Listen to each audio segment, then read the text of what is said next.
Business Access. Business Access. Business Access. Business Access. You are watching Business Access TV. Business Access TV.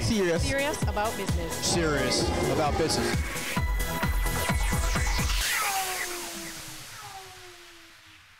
Hello and welcome to Business Access Television's coverage of the Business Breakfast for the upcoming publication of the Business Year 2019, the Jamaica issue. I'm Keneal Gale. We are here at the Hard Rock Cafe in Montego Bay, where business leaders and the movers and shakers from the Second City are gathered. So let's go inside, mingle a bit, and then hit the stage.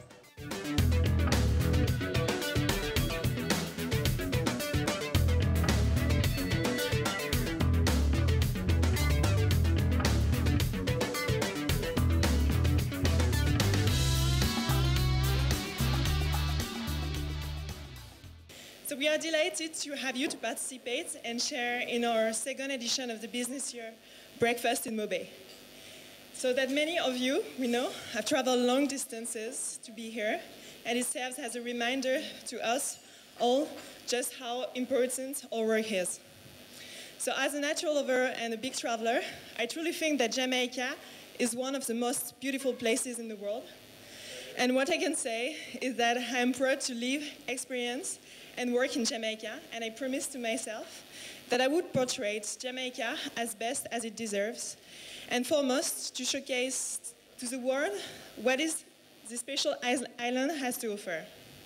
So on behalf of the Business Year, I sincerely thank and acknowledge every one of you extended help to us for making this event a grand success.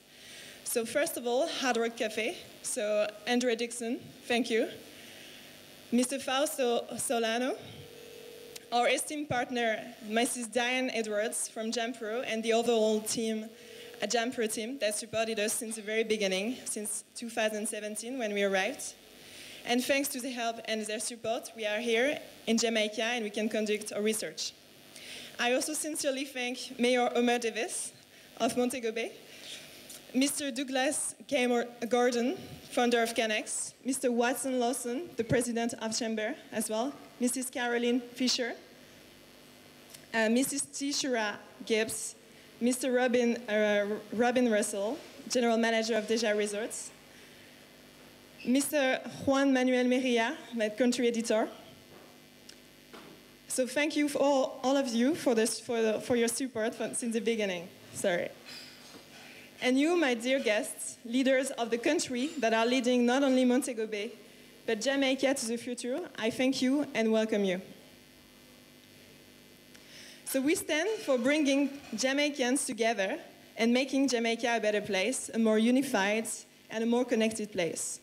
So most of us already know who we are and our role. However, for the new faces today, let me tell you what TBY is. So TBY is a global media group specialized in economic news and research on national economies and business intelligence. So we have operations in over 35 countries. Our head office is based in London.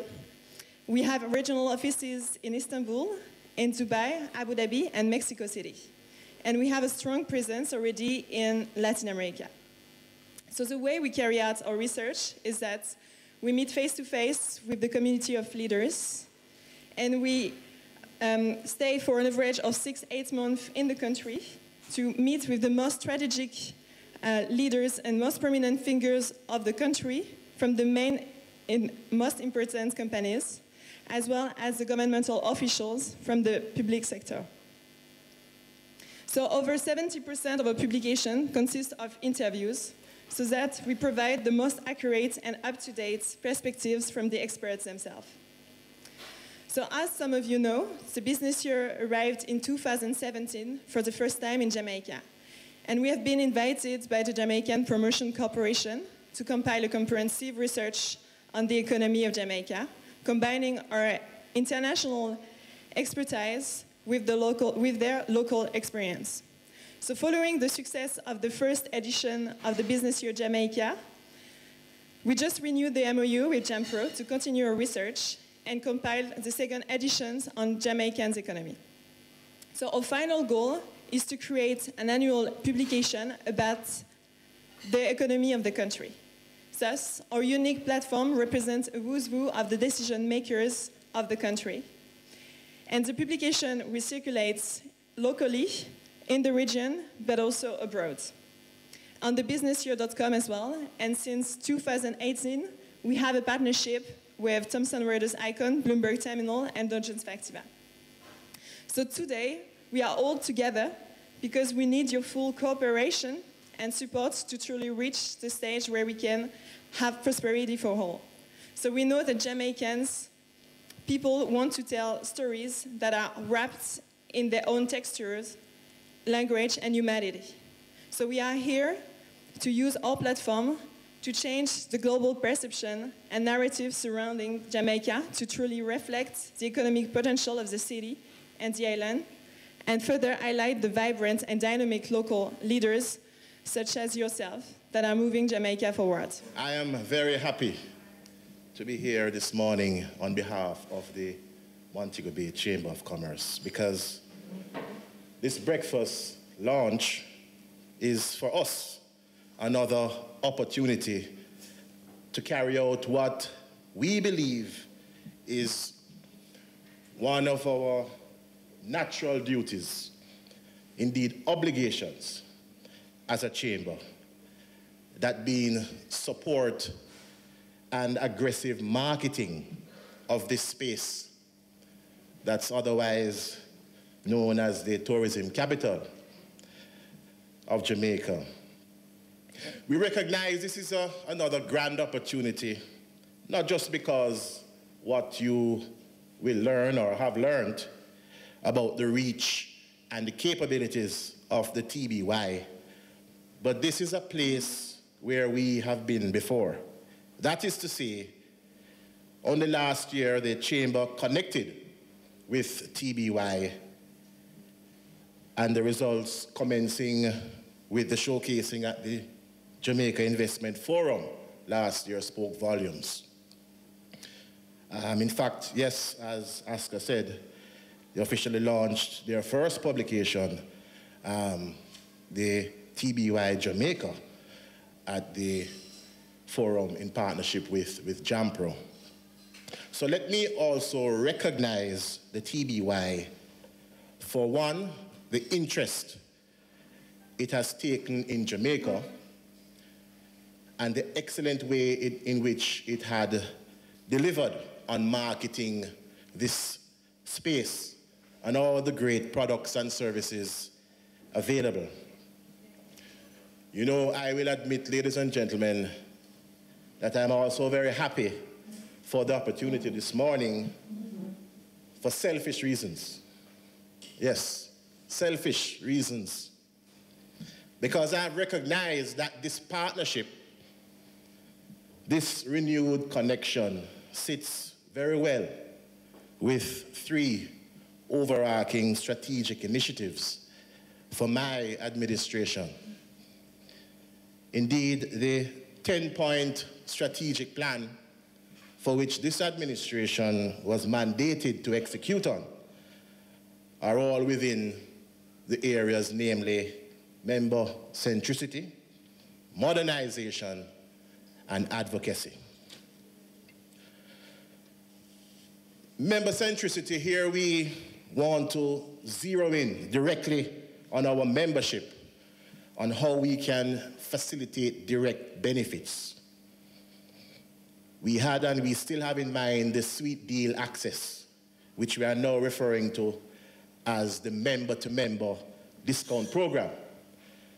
And I encourage all our members to sign on and don't be left out of this pool.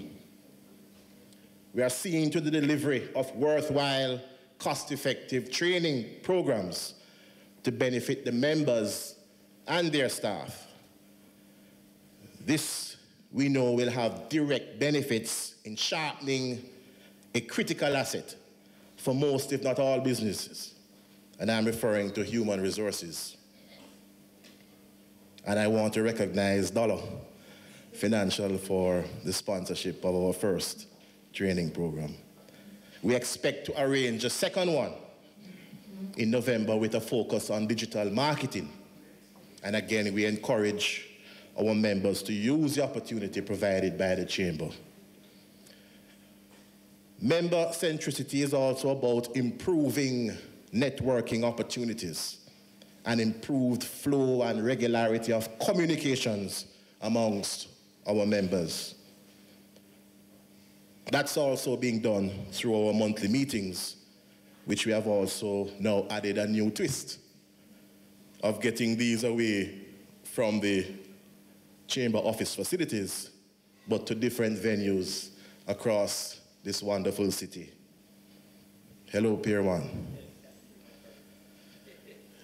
The TBY Jamaica connection gels with this mandate of member centricity, as what is top of mind for us is our membership being able to reap the benefits. Those who decide to utilize the services of TBY, they should reap the benefits from the tremendous reach and capabilities for which TBY Jamaica offers.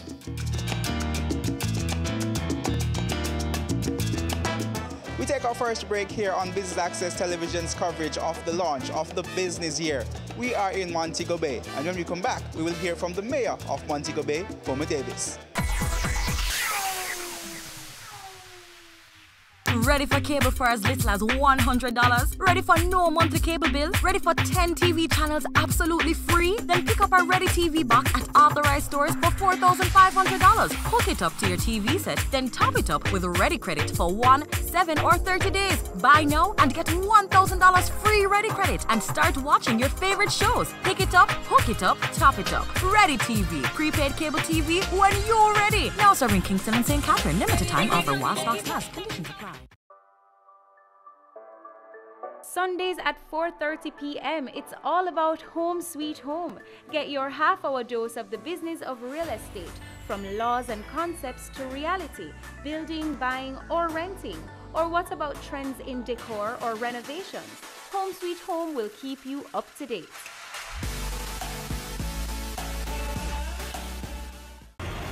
This is Weekend Business Report. Economic windfall. Unsecured loans. Alleged corruption. Follows the closure. If they made this investment. Brokers strive to increase revenues. These sought some answers. Financial meltdown. Here are the week's final. Here's Garth. News Roundup. Camille, it's back to you. That's Weekend Business Report with me, Keneal Gale, Saturdays and Sundays.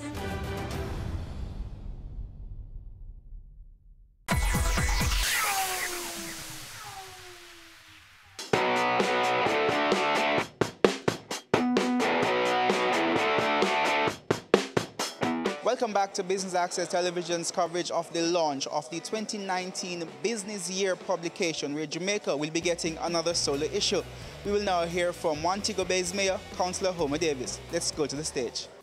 Montego Bay, our little city, our friendly city, our beautiful city, carries the title.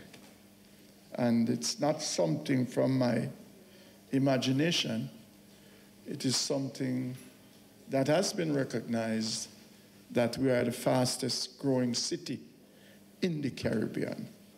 And for that, you, the members of the business community, you, the members of the Chamber of Commerce, and those who are involved in tourism, ought to give yourself a round of applause for that. Hadn't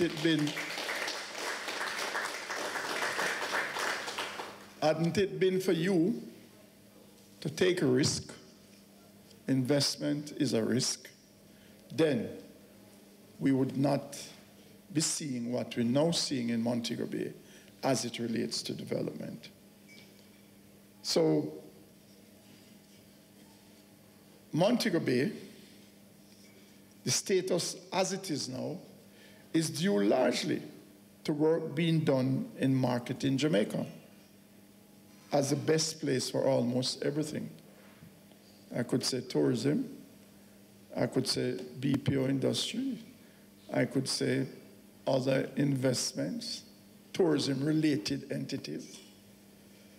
But what stands out is that Montego Bay is the preferred location. And it is a preferred location because I tell people that Montego Bay is an hospitality area. We have learned to welcome people. It doesn't matter where they are. As a matter of fact, my friend there said when he's in Montego Bay, he feels more welcome. He feels as if he's a part of a community.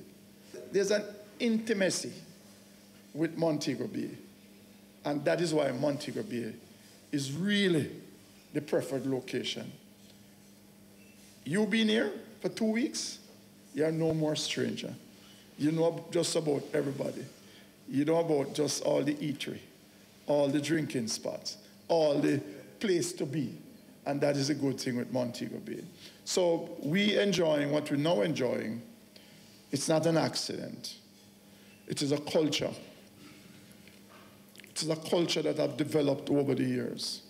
Because I came here 40 years ago, and that was the culture where the people of Montego Bay embraces their visitors, whether they are local, they are foreigners. They embrace you. And that is the thing with Montego Bay. I'd like to start by commending TBY and the JAMPRO team for the initiative to launch the publication last year and the push for a second year.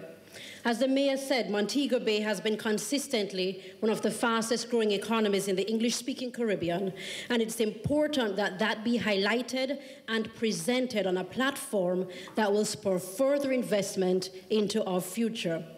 Last summer, our companies and entrepreneurs, as well as to promote business in the city, and I would like to say thank you to the TBY team for accepting my proposal last year to ensure that Montego Bay had a special focus in the publication.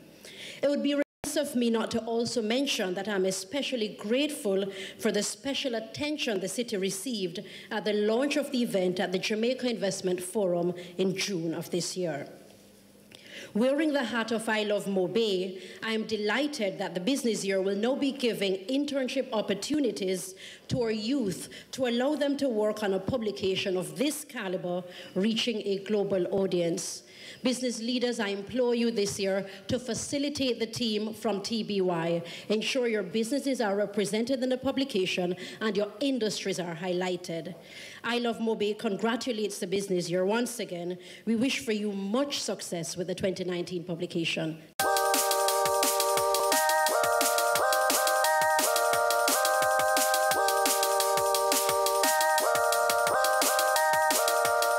What was your major takeaway from the presentations this morning?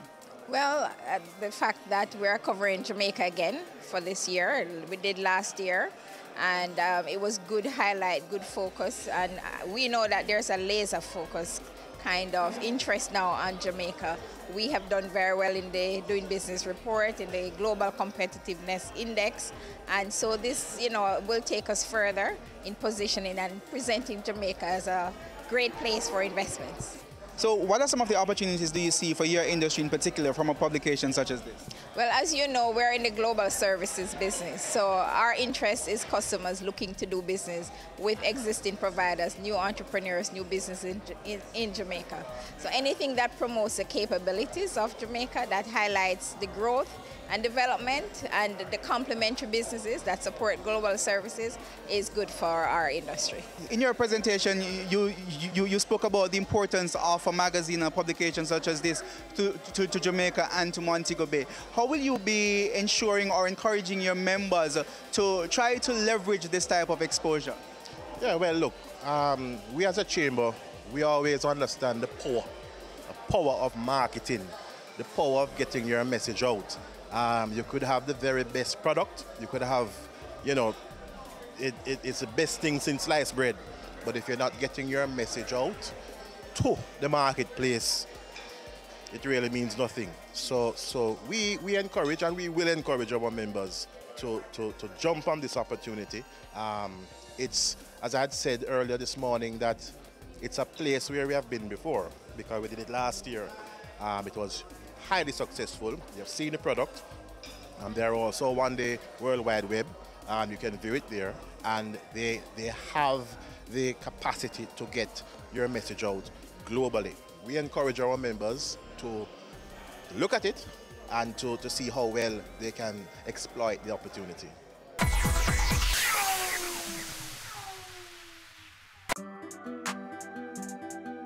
We are serious about the business of real estate, so catch Home Sweet Home Sundays at 4:30 p.m. or if you missed it, check our website at batvja.com. Go for God Family Church. Today's message is for those of you who thought that Jesus was finished. Inspiring messages. I'm here to tell you today that you are excellent. God is excellent. Empowerment from biblical motivation. To be glorified means to endow with authority. A woman is a powerful, creative being. Join Pastor Christopher Morgan and the Go for God team as we go for God. We're taking you beyond our shores, across the region and around the world.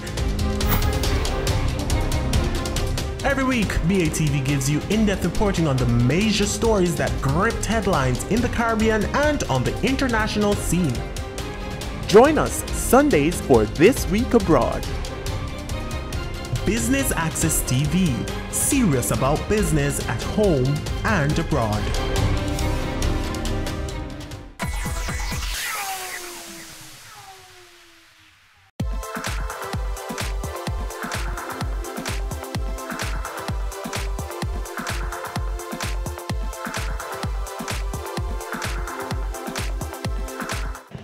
From this type of publication, this type of exposure, what are some of the industries that you would want to see attracted to Montego Bay from these investors? Well, Montego Bay is known for tourism,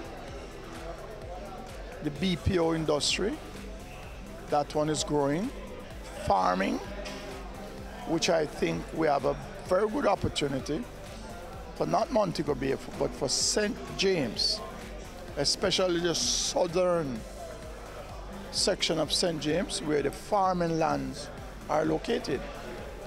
Because we have a service industry, and a great part of that service industry and this hotel industry is that the visitors who come here, they eat and they drink.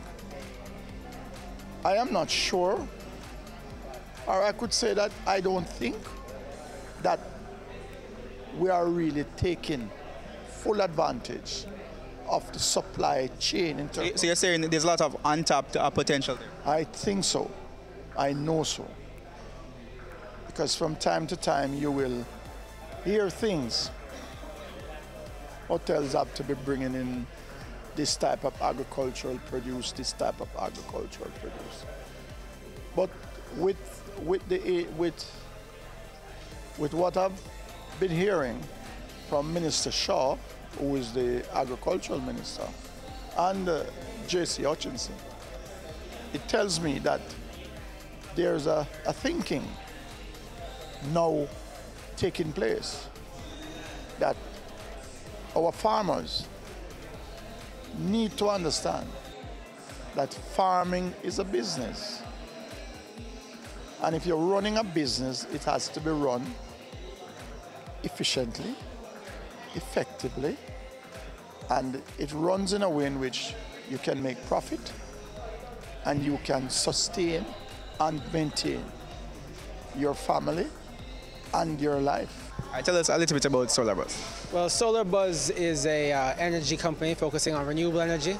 So we install mostly solar projects for residential and commercial clients. We also do a lot of glass glazing and tinting to help reduce heat loads coming into properties to also reduce their energy consumption. How do you see a company like yours and other similar companies benefiting from Jamaica getting another issue of the business year?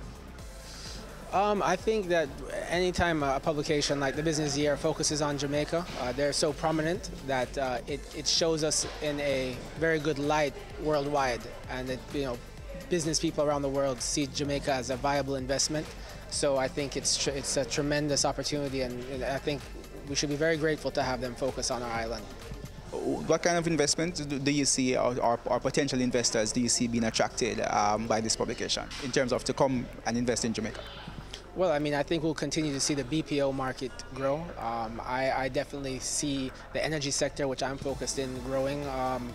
I mean, when I read through the last publication, there was just so many different opportunities that I think that we're going to get a variety of investors looking on the island and just seeing a tremendous amount of opportunities. Even when I read through it, I was getting ideas in other sectors that I'd love to be a part of, but you just can't do everything. So.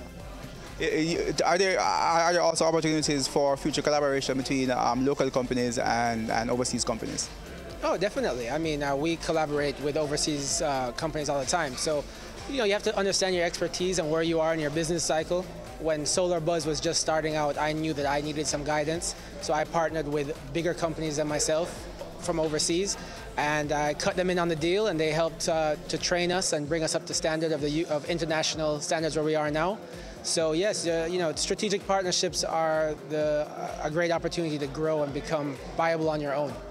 Tell us a little bit about what are some of the expectations for the 2019 Jamaica publication. So our expectation is to portray the economy of Jamaica and meet face-to-face with the community of leaders and investors of Kingston, Montego Bay and the whole part of the island, in order to highlight the business opportunities, but also highlight the economic trends of the country.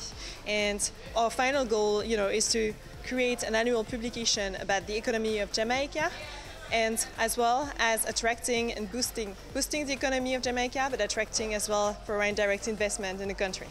For those who aren't familiar with the publication, tell us a little bit about your audience and other publications, other countries that you've done publications for. Okay, so thank you. Very good question. So actually our readers are investors, our leaders. So all the publication is read by general managers, CEOs, and all the community of leaders from the private and public segments, the main important companies as well as governmental officials, ministers and prime ministers, leaders of the country. And we reach out 9,350 readers in Jamaica and 88,000 readers internationally, as well as we distribute the publication online on thebusinessyear.com. And since 2008, which is a breakthrough in the history of the business year, is that now we have a partnership with Thomson Reuters Icon, Bloomberg Terminal and Dow Jones Factiva. How much of a big deal is this for Jamaica, the Jamaican economy and businesses in Jamaica? So it's a great way to give the voice of Jamaicans himself and experts himself, and showcase the strengths and the opportunities of Jamaica and the business opportunities in the international scene. And that's how we end our coverage of the Business Breakfast for the publication of the Business Year's 2019 Jamaica issue. We hope you enjoyed our coverage. I'm Keneal Gale. Pleasant viewing.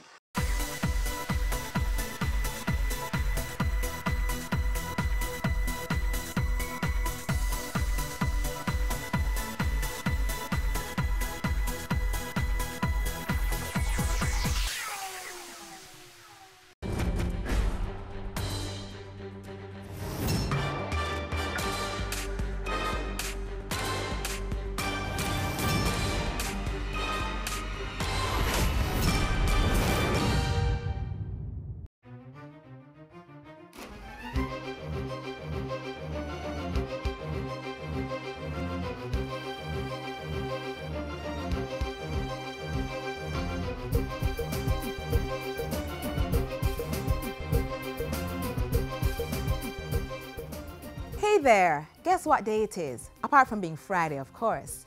Haven't figured it out yet? Well, it's International Civil Aviation Day, and we are so happy you could join us for the celebration.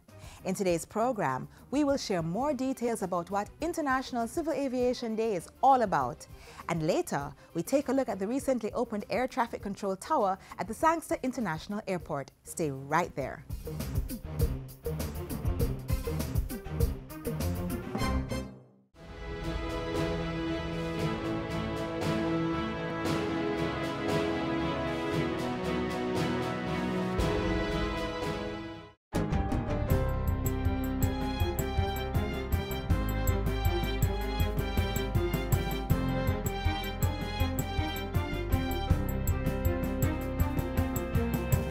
JIS News for Friday, December 7. The Maypen Hospital is to benefit from a digital mobile C-arm for its orthopedic. A grant contract agreement was signed on Thursday between the Embassy of Japan and the hospital to provide $10 million for acquisition of the equipment. Portfolio Minister Dr. Christopher Tufton says the ultra-operating imaging equipment will enhance health outcomes for patients in that section of the island. 40% of the patients on both emergency lists at the Mandeville Regional Hospital are referred from the Maypen Hospital, and approximately 10% of those patients on the elective and emergency urgent list of KPH Maypen Hospital patients. As a result, the no C-arm and now with a C-arm, the surgical waiting list will be substantially reduced. The Maypen Hospital recorded more than 3,600 visits to its orthopedic clinic between February 6, 2017 and the end of May this year. Dr. Tufton thanked the Japanese government and its ambassador for the contribution. In reply, Japanese ambassador to Jamaica, His Excellency Hiromasa Yamazaki, said Japan was happy with the cooperation between both countries. Our commitment to assist in improving the health sector needs of Jamaica continues to be our core priority for the people and the government of Japan, and so as a responsible member of the global community. The Education Ministry is assuring parents and other stakeholders that PEP students will be assigned a secondary school using the same placement mechanism that applied for GSAT. The assurance comes from Terry Ann Thomas Gale, manager of the ministry's Student Assessment Unit. Students will be scored based on their raw score received in the subjects mathematics, language arts, science, and social studies. These raw scores will be transformed into standard scores, and each standard scores, we will use the standard scores to derive a composite scores, and based on the composite scores, the students will be ranked from 1 right up to 45,000, because we have 45,000 students registered to sit the exam. Mrs. Thomas Gale gave the assurance during the ministry's quarterly press conference held on Thursday. At the briefing, Education Minister Senator Ruel Reid affirmed that the results from this year's performance task mock exam would have no bearing on next year's actual primary exit profile examinations. He also stressed that the ministry stood by the report that was done on the preliminary results. We maintain that information presented on the combination of standards met and standards nearly met scores were deliberately done as based on the nature of the performance task and specifically the areas that were assessed. Both standards are deemed to be satisfactory scoring. Performance task component of the 2019 test has been rescheduled to March 27 and 28, the ability test on February 26, and the curriculum-based component on April 16 and 17. Minister Reid says all schools that need it are getting critical support to prepare, and the ministry intends to send additional practice questions to the institutions in early January. The Firearm Licensing Authority, FLA, will be starting a full compliance enforcement drive early in 2019. The law requires all firearm licenses to be renewed annually, with rounds accounted for and weapons inspected.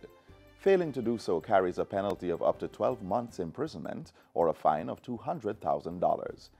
As of January 3, the FLA says it will be providing the Jamaica Constabulary Force with a list of license holders who have not renewed their licenses for years to have these persons charged under the provisions of the Firearms Act. The authority says it has also begun discussions with the Passport, Immigration and Citizenship Agency, PICA, to implement a system where an alert will be placed at all airports on delinquent license holders who are leaving the island. All delinquent firearm license holders are being encouraged to make themselves compliant before Thursday, January 3, 2019, to avoid any possible consequence under the law. The National Commission on Science and Technology, NCST, is working on an amendment to the Food and Drug Safety Act to identify nutraceuticals as a special category. Addressing a recent JIS think tank, Director General at the NCST, Professor Errol Morrison, revealed that a submission regarding the amendment had already been sent to Cabinet. He identified nutraceuticals as one of the fastest growing areas in the health industry, but lamented that they did not go through the kind of robust regulations required for formulating a drug. What we're trying to do is to ensure that not, negating what they are claiming, but to ensure that the public is protected, the safety. So who is making it, how it is being made, where it is being made, it must adhere to some minimum standards. And this is what we're working on as a group to ensure that we can, meet the international standards for nutraceuticals. Professor Morrison also informed that the Science, Technology and Innovation ST&I policy should be in place by 2019. And finally, 25 employees from resort properties in Treasure Beach, St. Elizabeth, have been certified by the Private Security Regulation Authority, PSRA, under a security training program. The PSRA security training program was done in collaboration with the Tourism Product Development Company, TPDCO, to facilitate Jamaica Tourist Board JTB certification. At the recent graduation, Information Youth Minister and Member of Parliament for Southwest St. Elizabeth, Floyd Green, said the best way to build tourism was to build the country's human resources. And that's it for JIS News Today. I'm Stephen McHugh. Thanks for watching.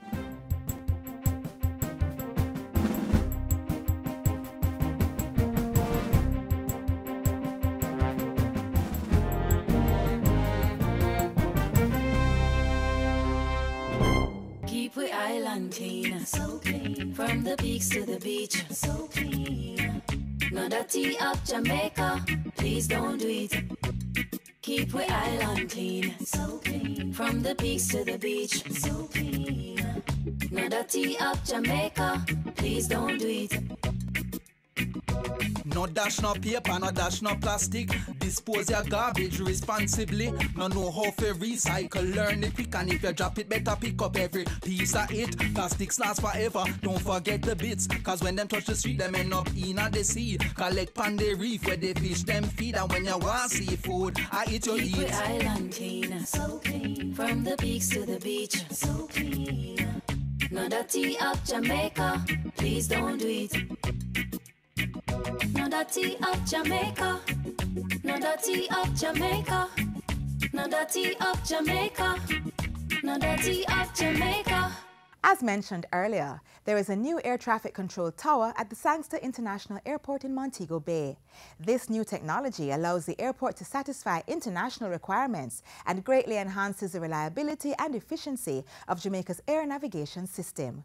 Watch this. The Jamaica Civil Aviation Authority welcomes you to our modern state-of-the-art air traffic control facility at the Sangster International Airport.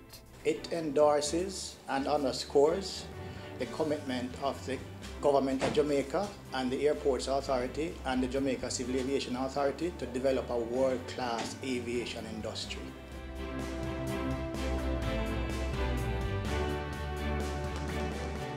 Today represents an important milestone in the civil aviation history with the opening of the new Sangster International Airport Air Traffic Control Towers.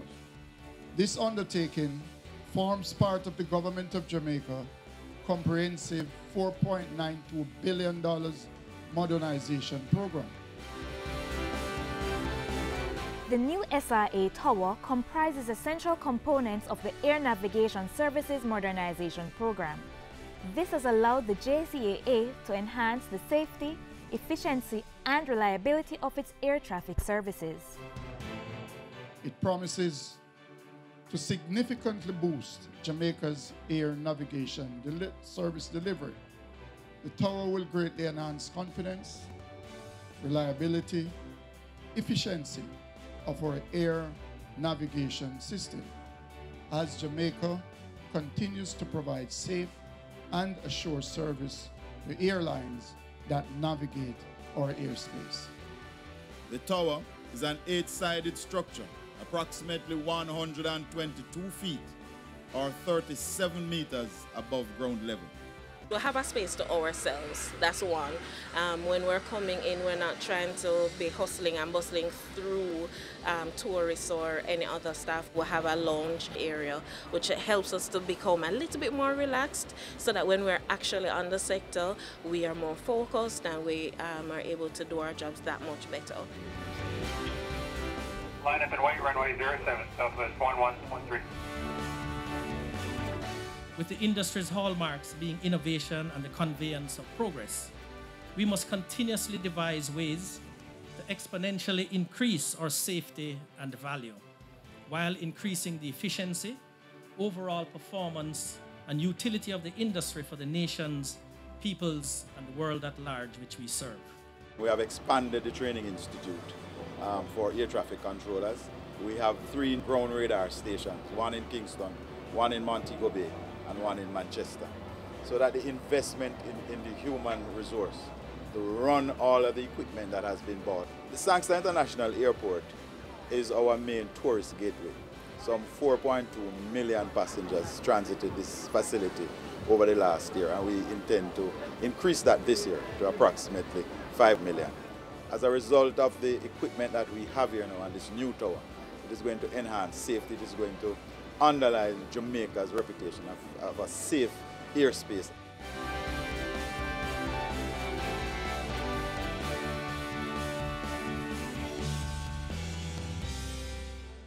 This new ATM environment, which is comprised of both the Sangster and NMIA towers, as well as supporting infrastructure and technologies, has positioned Jamaica as a leading air traffic management environment with the most advanced equipment available on the market to improve the safety of air operations nationally and globally. So Jamaica is known as the Singapore of the West in terms of our connectivity, in terms of air or sea route. And Jamaica will now facilitate other airlines. So even if the airline doesn't land here, because they are now transiting our airspace, we are going to be earning more. It's now easier for them to travel in a straight line, going to South America or from South America, going across, or even from Europe coming into this region. I say we're winning right now, we figure that trophy to what we're living right now. We are the structures that we're building right now, yeah. Are we chilling right now? Oh yes, we're winning right now. Our Thanksgiving right now, yeah. I say we're winning right now, say we. Oh yes, we're winning. I want to hear you say we're winning. Oh yes, Jamaica. Our brand promises of safety, efficiency, and innovation are strong and evident. They are promises to which the world has grown accustomed to, and promises we must keep. So as we take to the skies, may our flights be smooth, may our landings be safe, so that Jamaica may increase in beauty, fellowship, and prosperity.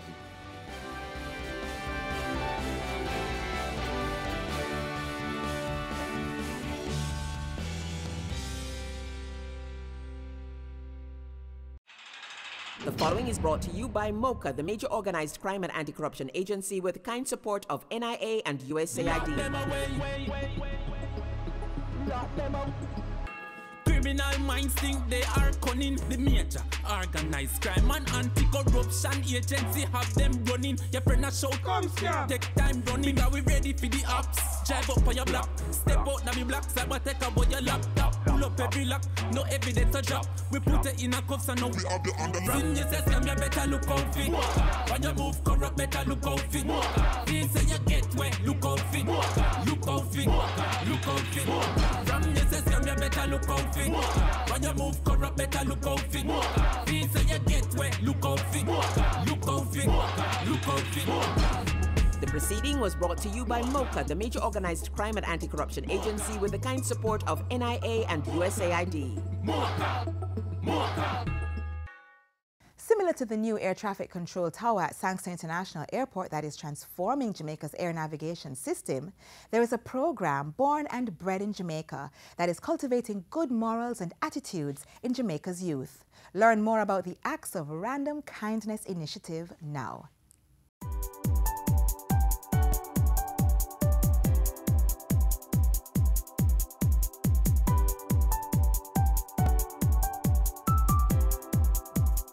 So many times we sit and we talk and we say, hey, I would love for Jamaica to be this kind of place, but what are you really doing? What type of Jamaica do you want to see?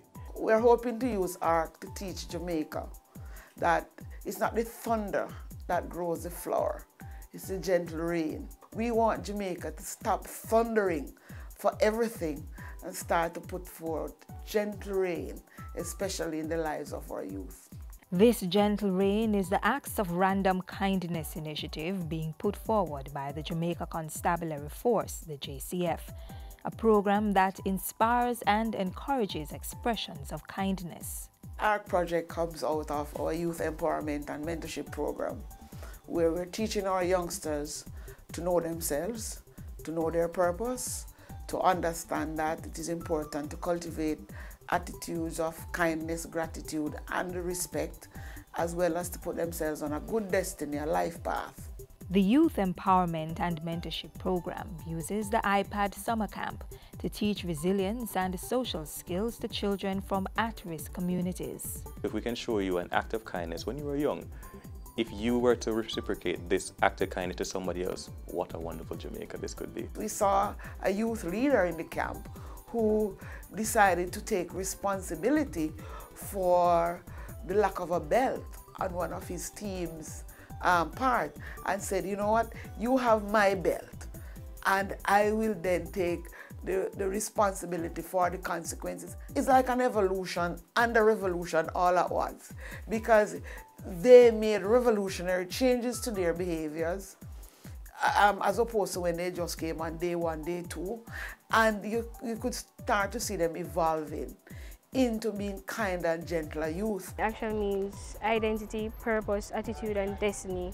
So with the attitude, you have I show respect, kindness, and gratitude.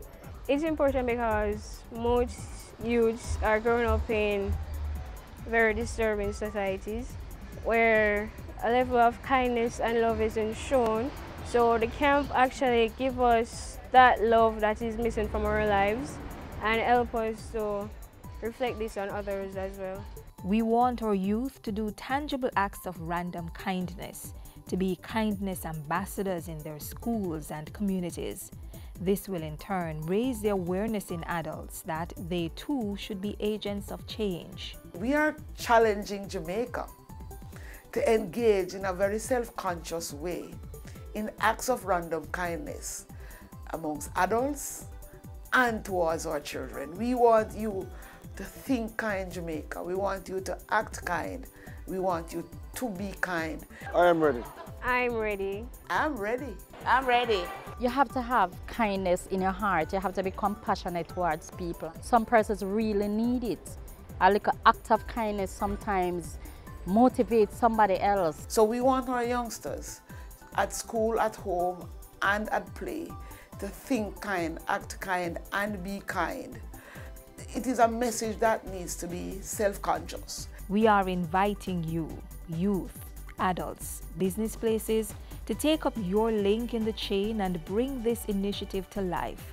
Respond with smiles, hugs, positive affirmations, and acts of kindness to transform relationships in homes, schools, the workplace. Transform relationships right across Jamaica. If we want a kinder, gentler Jamaica, where all of us want to live, work, and raise family, it is important that each and every one of us start to think about the words that we speak to our children. Start with a kind word. Start by giving a smile and saying good day. Start by saying thank you. Start by giving a hug.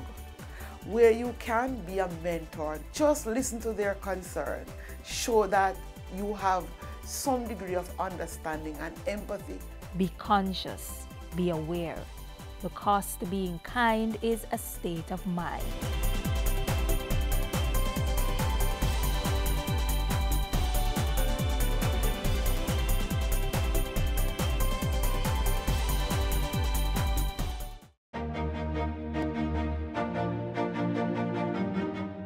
Respecting yourself, how you carry yourself is very important. You hear me, young men? We take for granted oftentimes as men that people judge you before you even open your mouth. From they look at you, they form a perception. They make up their minds about you. So the question is, when they look at you, what do they see?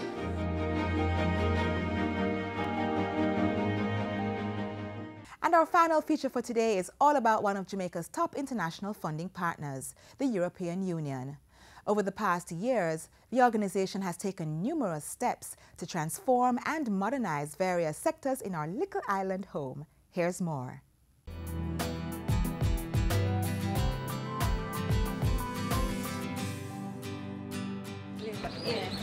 Hi, Mas Errol. How you do? Not too bad. This was so interesting in the paper today, Mas Errol. Enough things.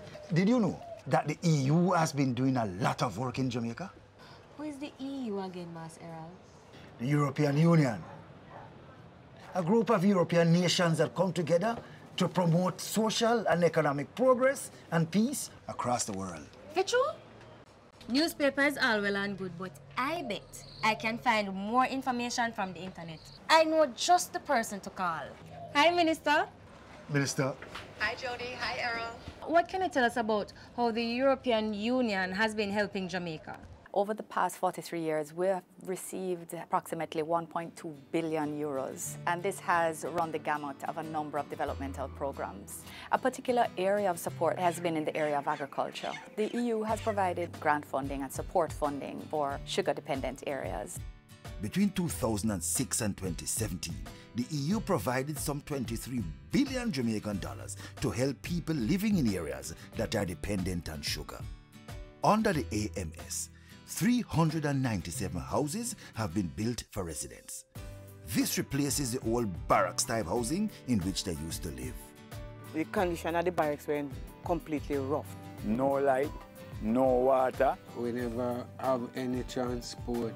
The bathroom is outside and the toilet was a pit toilet. We never have no tank, we have a tank. The lights are here, the bathroom inside, the kitchen inside. Thank God for the benefit we have right now. Nearly 200 miles of roads have been built or reconstructed in the parishes of St. Catherine, St. Thomas, Trelawney, St. James, Hanover, St. Elizabeth, Westmoreland and Clarendon.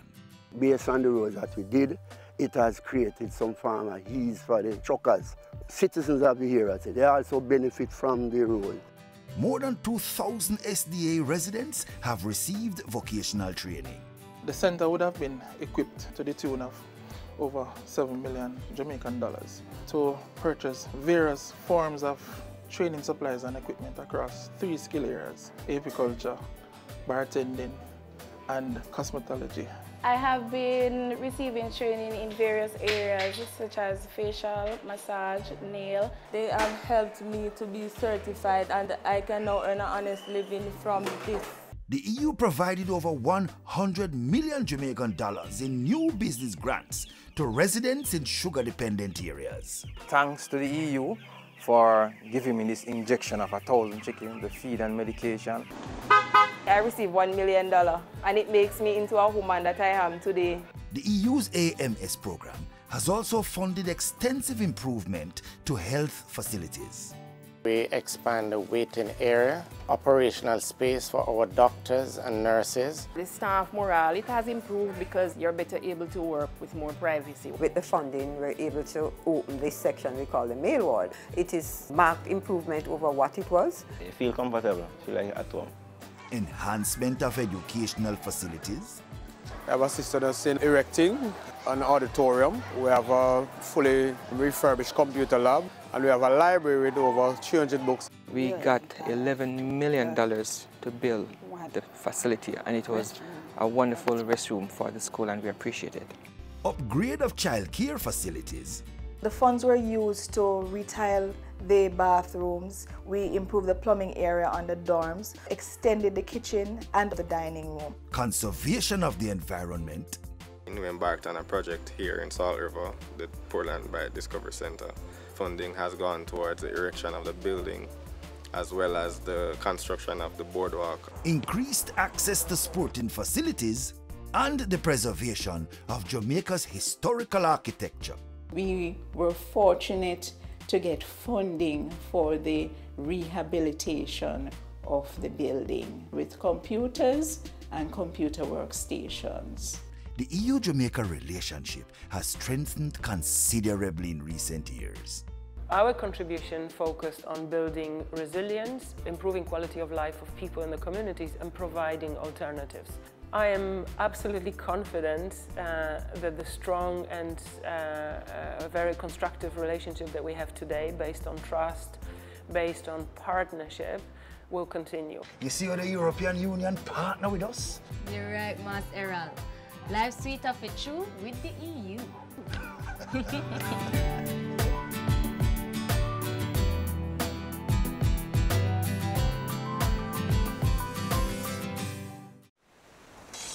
Let's get a little breeze on this land. All right. Now let's get some bounce in the rhythm. All right. Let's get some fire on our hearts. Now that is what we call all right. Run, come, get some Jamaica.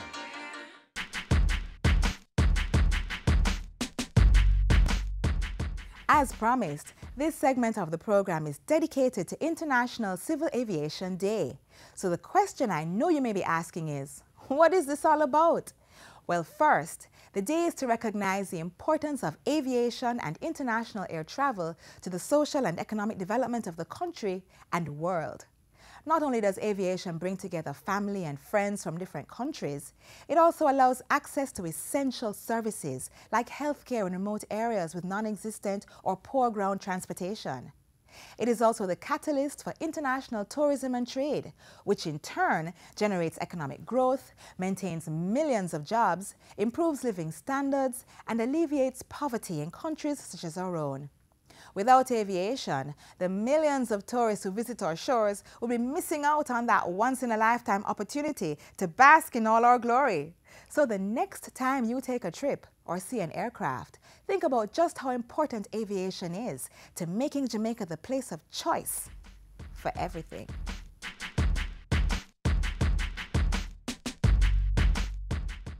You said my rights were protected. And I believe you told me you'll be there in my time of need, but you didn't tell me of all this exploitation, selfishness and greed.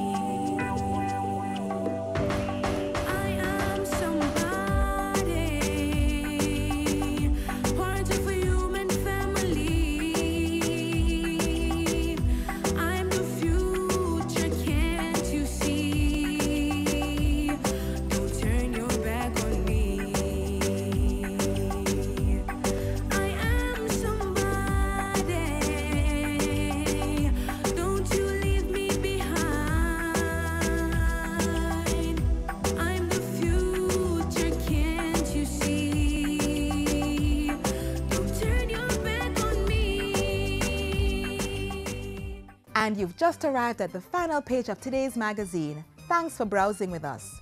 To watch today's program again, all you have to do is visit our website, jis.gov.jm. Don't forget that you are able to follow us on Twitter, Facebook, and Instagram. I'm Audrey. Have a great weekend.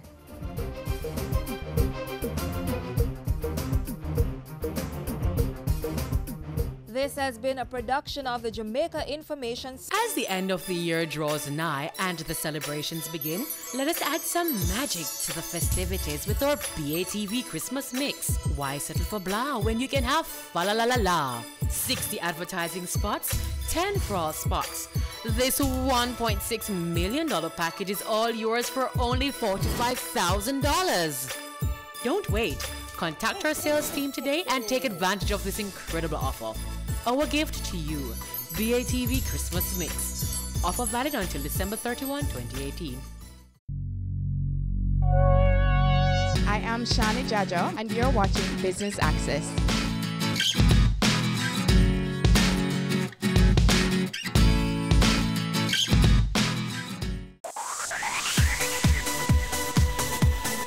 You're watching Business Access TV. Business Access. Business Access. Business Access. Business Access. You are watching Business Access TV. Business Access TV. Serious. Serious about business. Serious about business.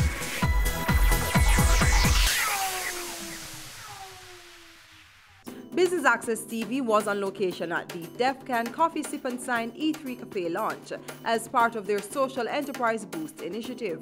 Stay tuned for the highlights.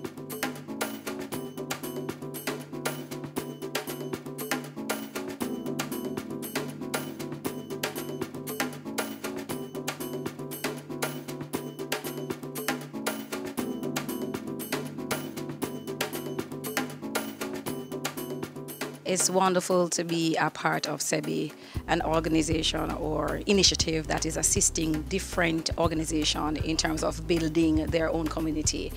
For here in particular, I really love the fact that we are a part of an initiative that is empowering the deaf to actually grow their community, to be successful in their community.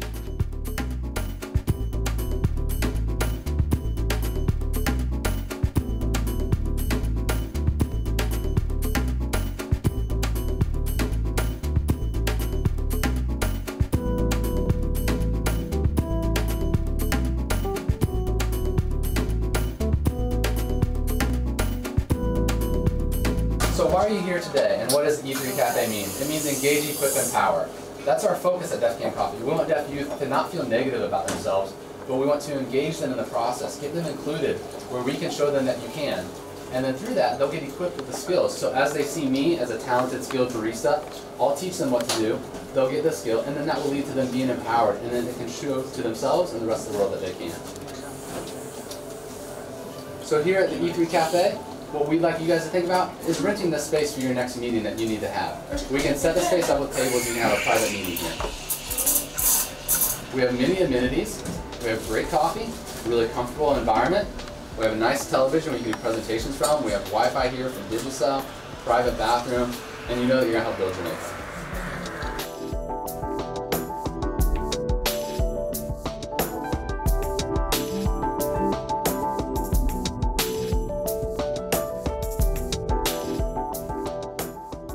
So today you're going to taste several different Jamaican coffees and also a couple of non-Jamaican coffees, so you can see how coffee tastes different based on where it's grown.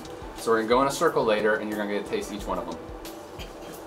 So first thing we're going to do is smell it before we put the water on it. So get in a circle and just follow me.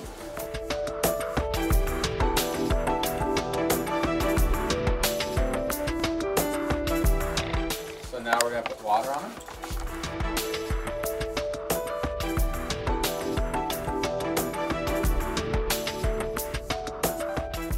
Okay, so now we're going to show you the technique for breaking the crust and smelling the release of the aroma when you move the coffee grounds on the top surface. I'm going to take this here and brush it across the top. It's going to release the aroma.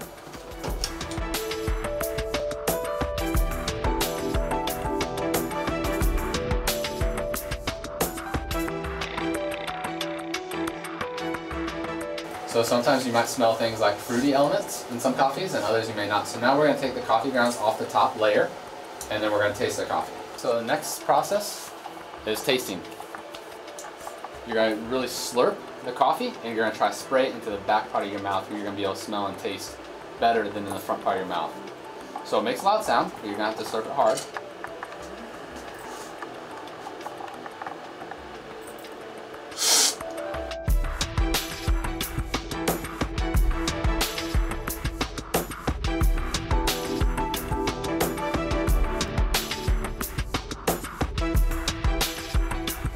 SEBI was designed to assist social enterprises to become more efficient businesses. Jane Foundation is a charitable organization really designed to help to meet the needs in Jamaican communities, and what we found was that most of the NGOs or not-for-profits depend heavily on donor funding, and the initiatives were not very sustainable. After a while, once the project funding ends, then the outcome, is reduced. And so we decided to introduce the social enterprise business model, which introduces a more sustainable way of delivering services in Jamaican communities, where the enterprises would earn their revenue so that they can support their social mission. That is really what SEBI is about, strengthening social enterprises, which are businesses that support a social or environmental mission.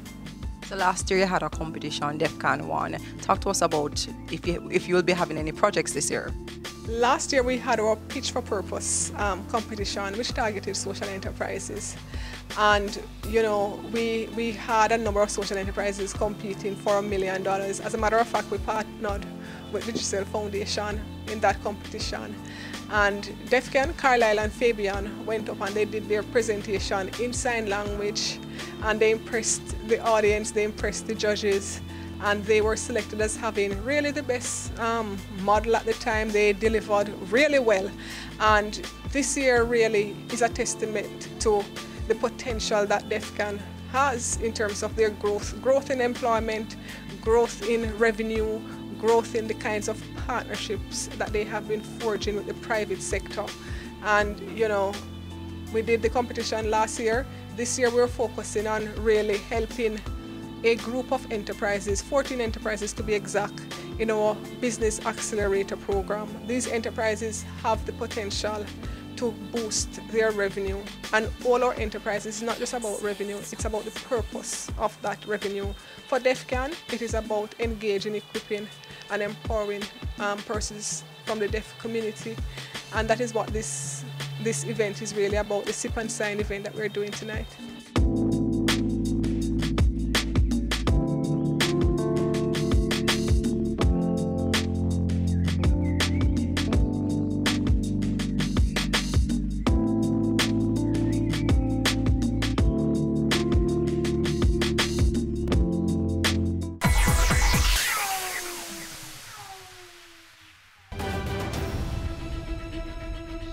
On the next episode of Weekend Business Report, building Jamaica's film industry one blockbuster at a time. That, plus the latest news on the Petrojam scandal, company news, and the closing stock market numbers from around the world. That's Weekend Business Report with me, Keneal Gale, this Saturday and Sunday.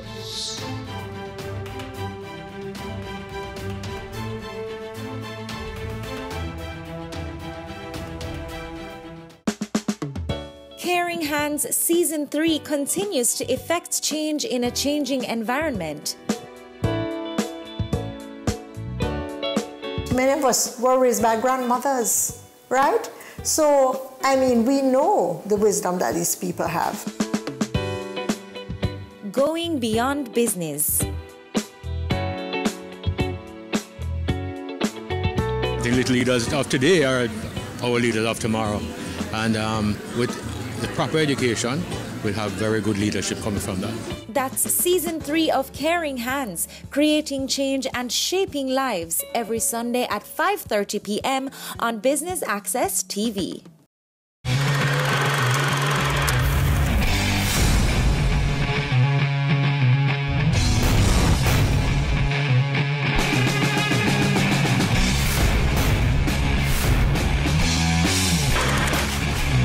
We have grown from 20 million US to now having 800 million US dollars. Knowledge, skill, and professionalism. Those are my tools and my armor. It's a big men don't cry, right? It's a big men don't cry, right? We were being robbed some $531,000. I've been angry to the point where I feel like I would kill people.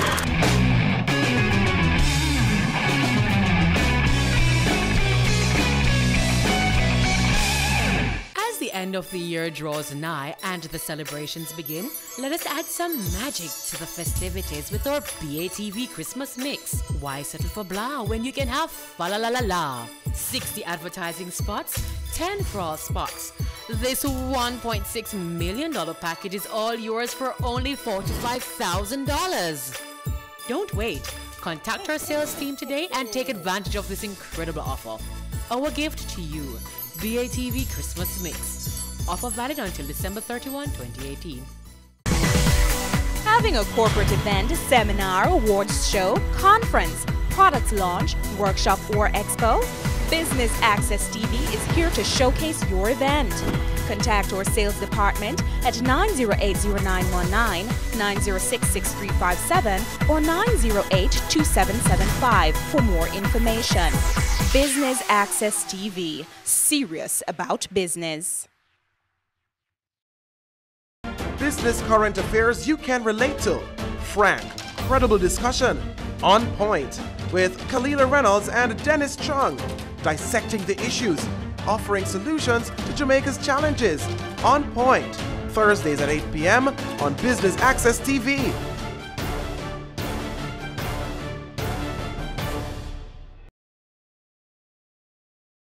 Have you seen it? It's BATV Live. Live streams of business news weekdays at 7:30 p.m. Stay on point Thursdays at 8 p.m. with our Business Current Affairs show and Weekend Business Report Saturdays at 7:30 p.m. wherever you are. Log on to our Facebook page at Business Access TV or visit our website at batvja.com. Live and at your fingertips. Business Access TV. Serious about business. There's only one recommendation for funding that is ever going to come from me, and that is funding from a bank. This is the cost to build, and it includes every nail and screw for the building. Our motto is building communities, building a nation. Get in the know with the world of real estate with Business Access TV's Home Sweet Home, Sundays at 4:30 p.m.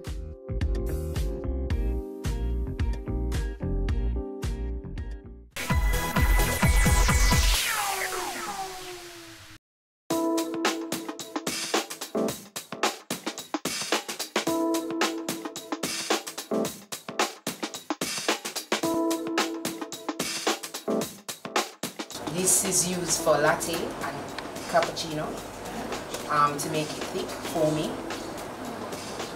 The cappuccino is a little bit more thick than the latte in terms of the quality and foam. Why do we keep it in the fridge?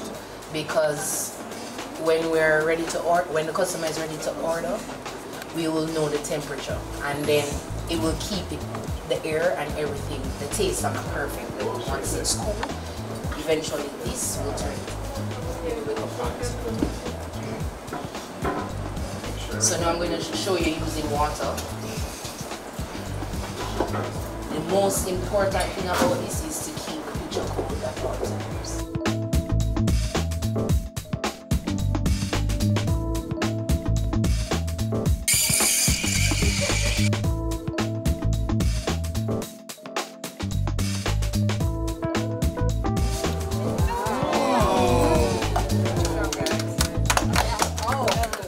It was very good. The coffee was so good, the pastry excellent, and then to know that persons are deaf and can do all these things, it is a good experience.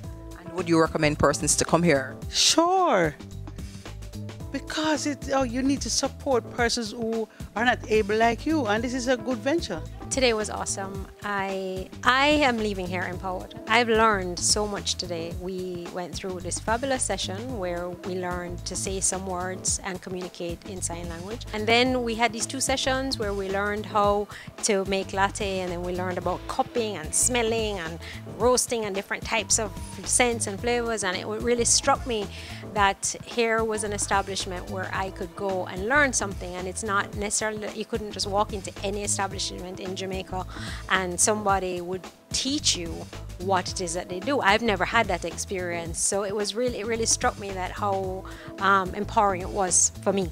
There is no one word to really express what the experience was like today. First of all, the E3 Cafe, which really stands for Engage, Equip and Empower, and that is what they did. And it is powered by DEFCAN.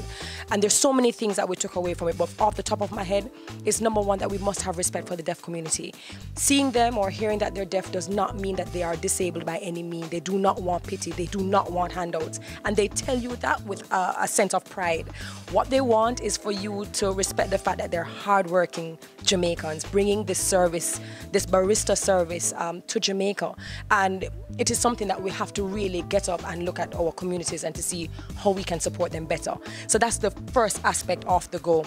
So they also taught us different communication, how they communicate, and they taught us some special words. So, learning to say thank you and coffee and great, and I just think they're so cool.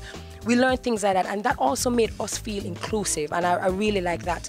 But to take it to the next level, what they did was they showed us how to prepare espresso and cappuccino, and you really get a sense of pride when they work. Each of them knew exactly what his or her role was and how they could really move around their space efficiently. Something that I will not forget, even when we went and we did the cupping and the smelling of all the different coffee and the coffee beans, is the fact that something that we look at them as being a weakness is a strength for them. So their heightened sense of smell and touch allows them to be better baristas than the normal-bodied, well-able persons can be.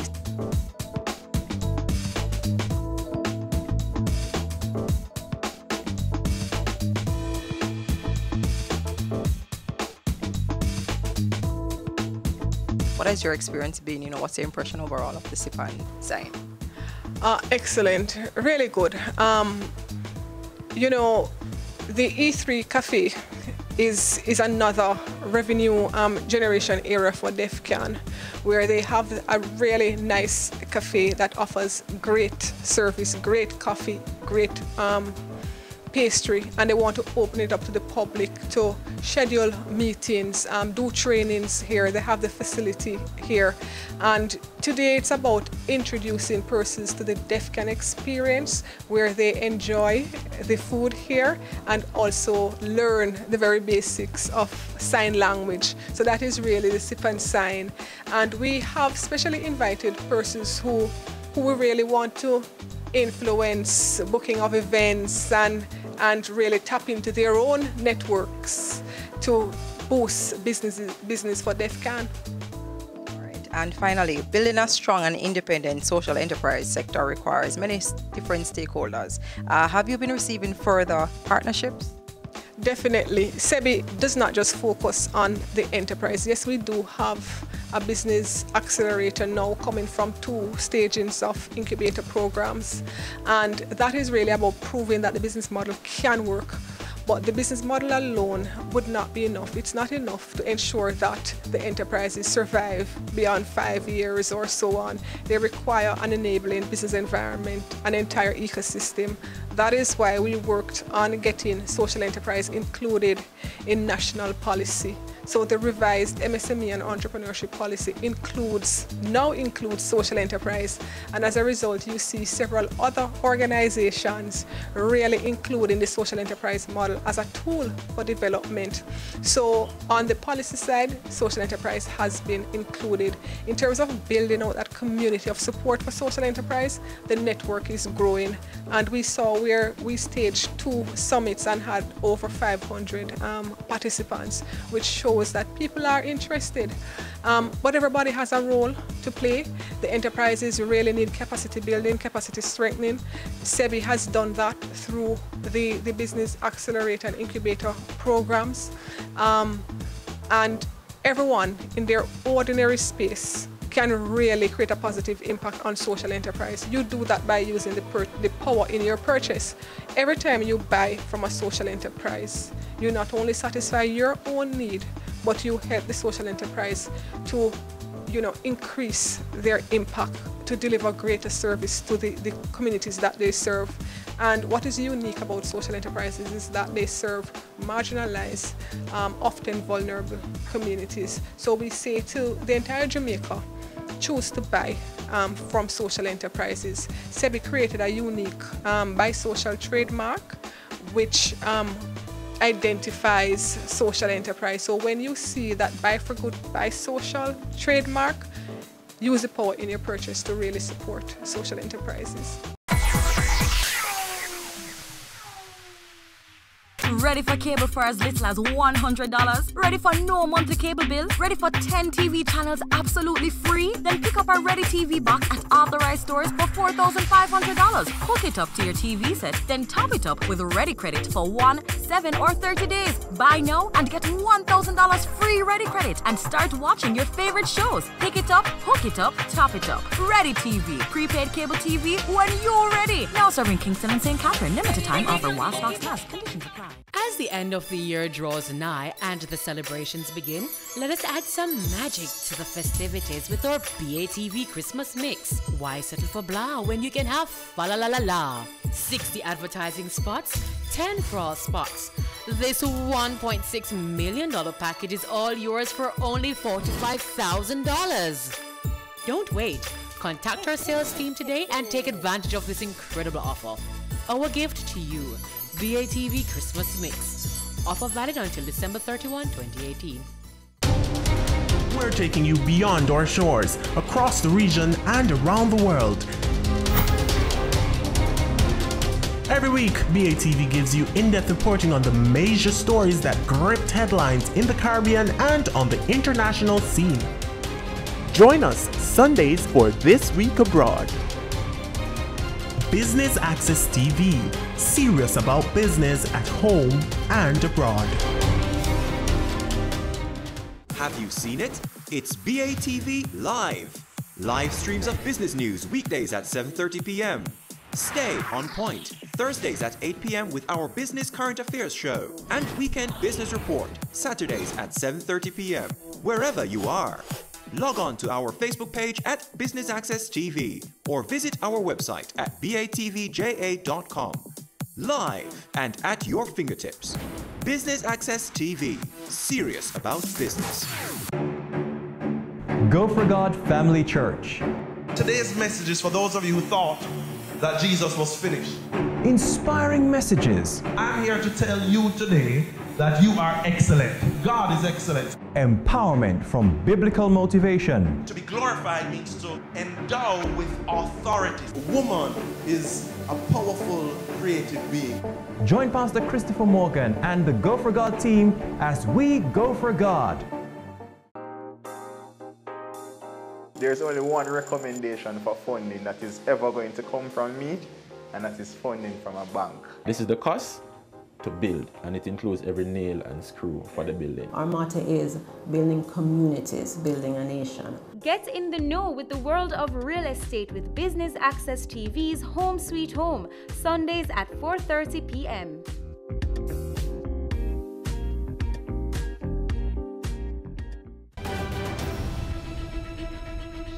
On the next episode of Weekend Business Report, building Jamaica's film industry one blockbuster at a time.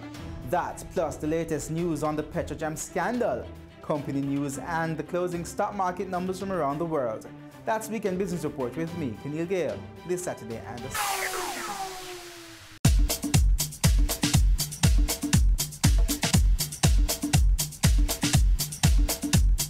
I had no idea what it was previously.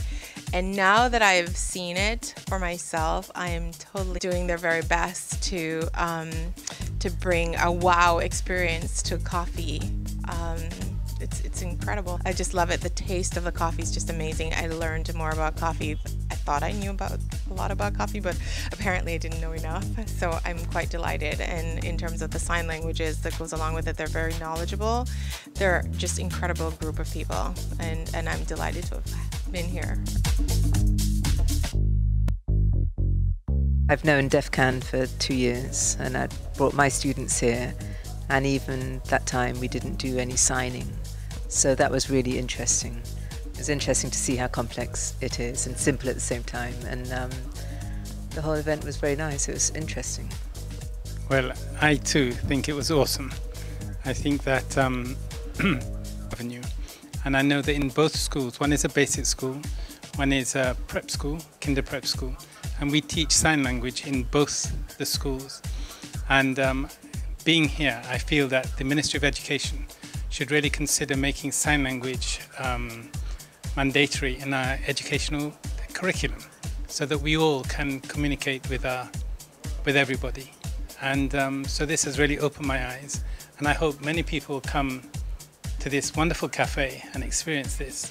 It's easy to get to, and it's very central, and I really recommend it. I will recommend it to many, many people. Last year, DEFCAN won the SEBI Pitch for Purpose competition, and you have now transitioned to the accelerator phase. Talk to us about that. So everything that we've been learning through the SEBI program the last 2 years, like financial management, how to invest our money, how to cost things properly. We're applying that to our business. So we did that in the Pitch for Purpose competition. We applied what we learned, had our vision, had our purpose, what we wanted to achieve through it. And we were a little bit nervous during the competition ourselves, not really sure that we would win. We honestly didn't expect to win first place, but we did. We won the top prize of $1 million, and we used that to invest in a bus. That bus is branded, and so everywhere we drive, it's sharing our message and it's marketing our company.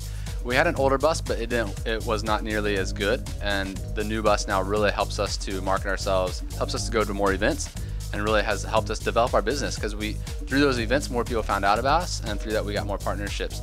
So the money we earn through the monthly events that we do at different places, that helps us to grow our business. And then that spread to the more partnerships. So we're at several different cafes and coffee shops across the island now, and it really has helped our business to grow. And how was your experience this evening at the Sip and Sign? Oh, it really felt so good. We've never had so many people come here at one time, and we really like to advocate with the rest of Jamaica to know what we're doing. What happens next?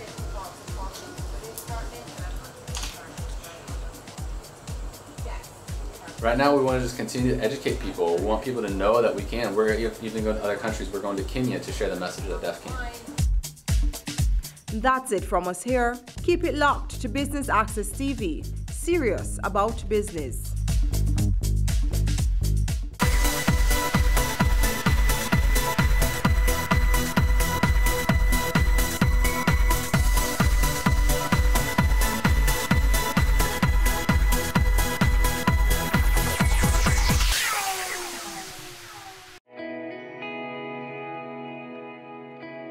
Violence is bad.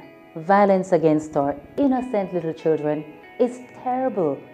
Pretending not to notice when we know or suspect that a child is suffering is awful and morally wrong. In the words of the great Nelson Mandela, there can be no keener realization of a nation's soul than the way in which it treats its children. Think about that for a second. I have a voice. It's one of my gifts. I intend to use it on behalf of our children. No more violence against our children. Make your move to stop violence against our children right now. No more. No more. No more.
Good evening and welcome to BATV News. I'm Keneal Gale.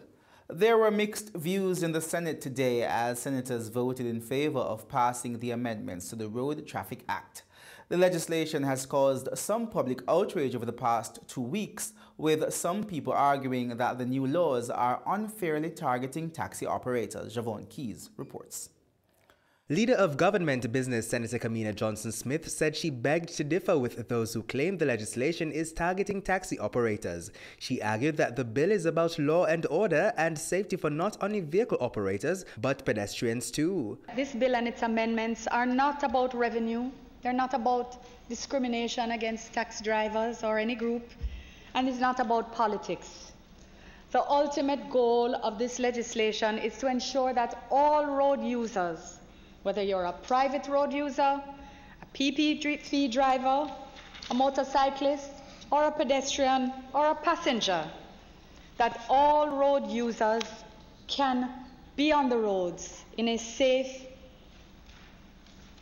environment where users of the road, operators of vehicles, operate in a responsible manner. Of concern was the issue of ticketing vehicle owners who weren't driving at the time their vehicle was caught in a traffic offense. What should happen if I am overseas and, say for example, my driver is on an errand and he runs the stoplight and the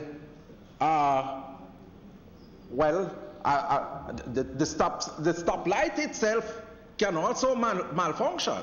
But Senator Johnson Smith said this will only be done when traffic lights are broken. She explained that an electronic ticket would be sent to the owner of the vehicle. However, the ticket strike will be attached to the driver. She pointed to the fact that the system has been successfully implemented in many countries across the world.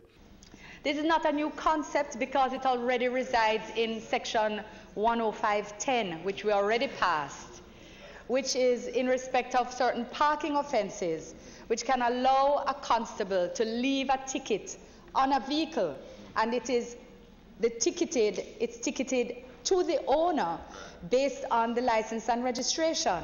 The only difference that we're doing now is ensuring that the bill provides for, in addition to the regulations that will be promulgated or that are being promulgated, for electronic means. But opposition Senator Wentworth Skeffrey argued that the law should not be copied and pasted, but developed particularly for the specific country.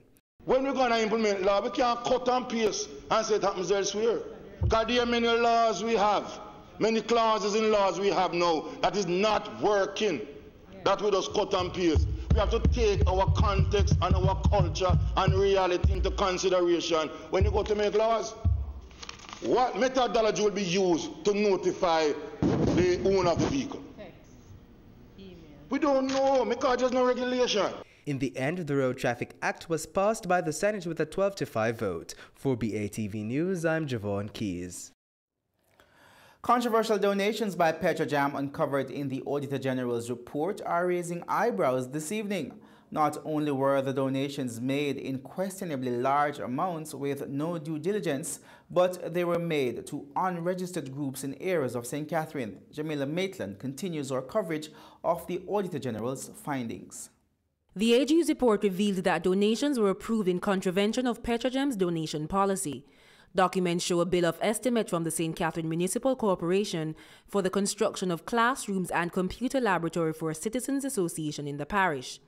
The invoice for a little over $9 million was approved and payment dispersed to the contractor. However, the check was withdrawn as the group was no longer interested in the sponsorship. A subsequent request was made, this time by a board member of the Petroleum Corporation of Jamaica (PCJ), the parent company of Petrojam. The board member wished to cancel the request and submit another for a new citizens association, this time for the renovation of its community center.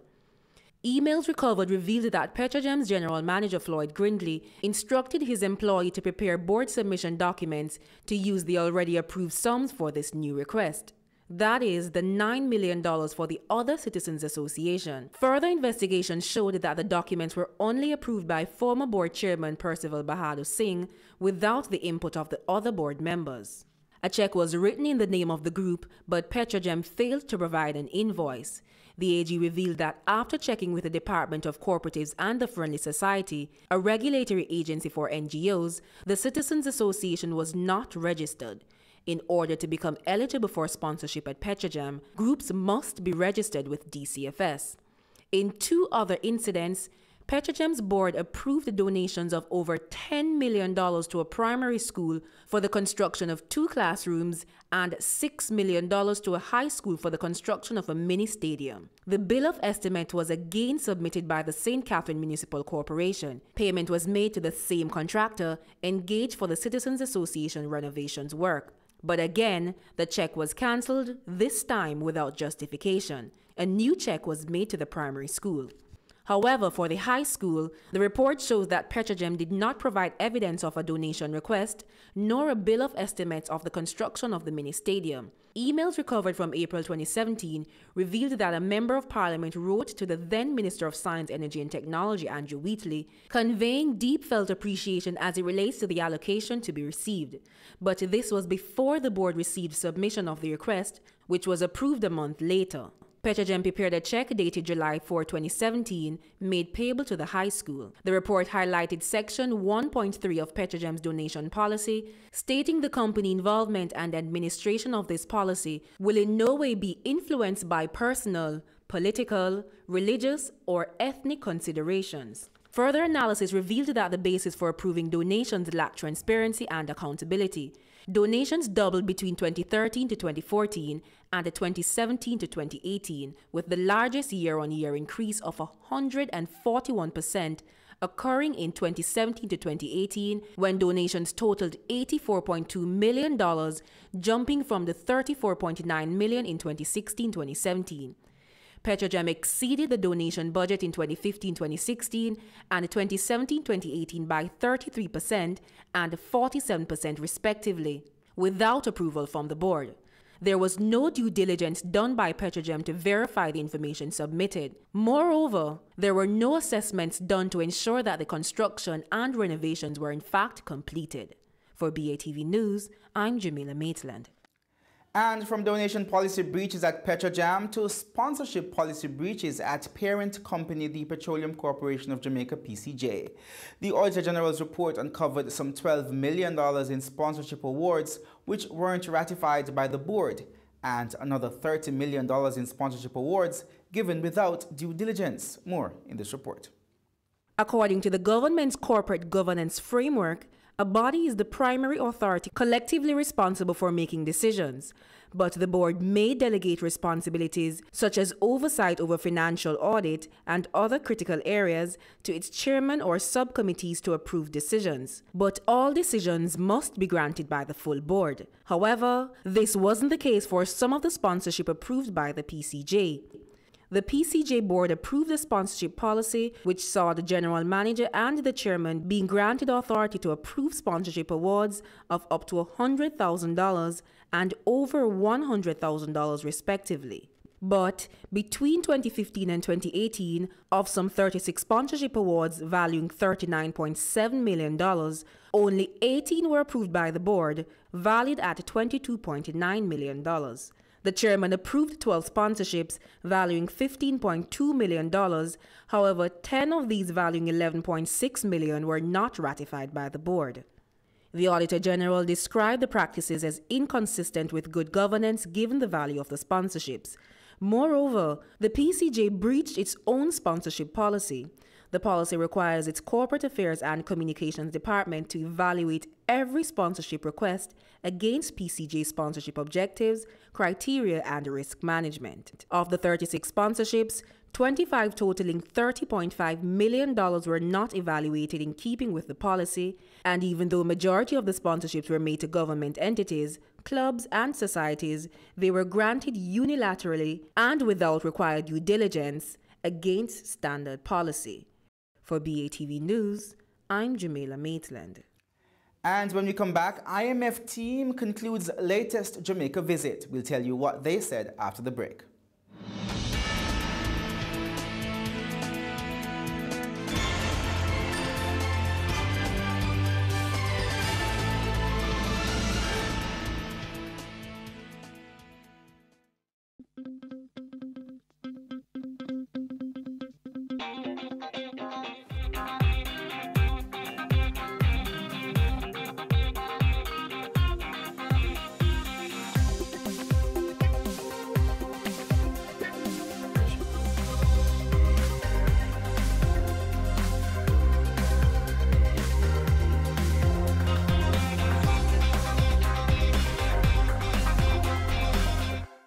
At westernunion.com, you can send here for cash there. Spoil them with gifts even if you're far away. Visit woo.com and start sending for a $0 transfer fee today. Call 926-2454 for more details. Western Union also makes money from currency exchange. Fees and exchange rates may vary and are subject to change.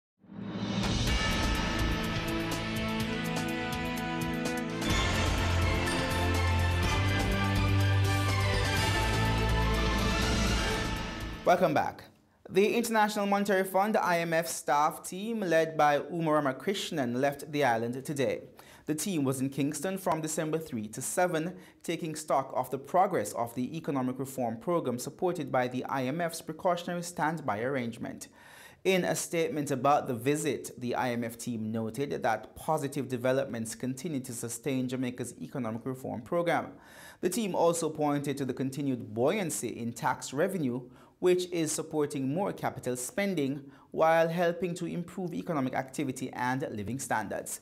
Meanwhile, the IMF team said public debt is expected to fall below 100% of GDP by the end of this fiscal year, which will be a first in 18 years. During the visit, the IMF team met with Prime Minister Andrew Holness, Minister of Finance and the Public Service Dr. Nigel Clarke, Bank of Jamaica Governor Brian Winter, and other high-level officials from different ministries, agencies, and the central bank. The team also engaged with members of the private sector, labor unions, and the opposition. Scotiabank says it will be more transparent with banking fees starting this month. President and CEO of Scotiabank Jamaica, David Nowell, says customers will now be provided with a summary of their transaction each month. He says this summary will outline the different fees charged to their accounts. The Scotiabank CEO was speaking at a press briefing in Kingston this morning. Sachana Small was there.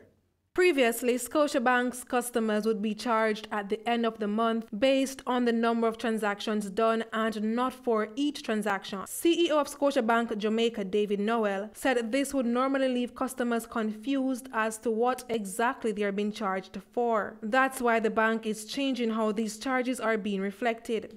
The way our fees were set out, instead of charging people for each transaction, we would charge them at the end of a month based on the transaction that they'd have done. But one of the feedback from our customers was that it wasn't always clear what the fees were. So starting in December, we've used the technology to come up with a new platform, give a summary of all transactions that customers would have done during the month. So it would be clear, easy, and simple for a customer to determine what transactions they did and what fees were attracted to those transactions. Mr. Nowell pointed out that Scotiabank has also been reducing and eliminating some of the fees it charges its customers. So we have, in fact, some time ago looked at all of our fees and particularly looked at the fees that some of our customers were most concerned about.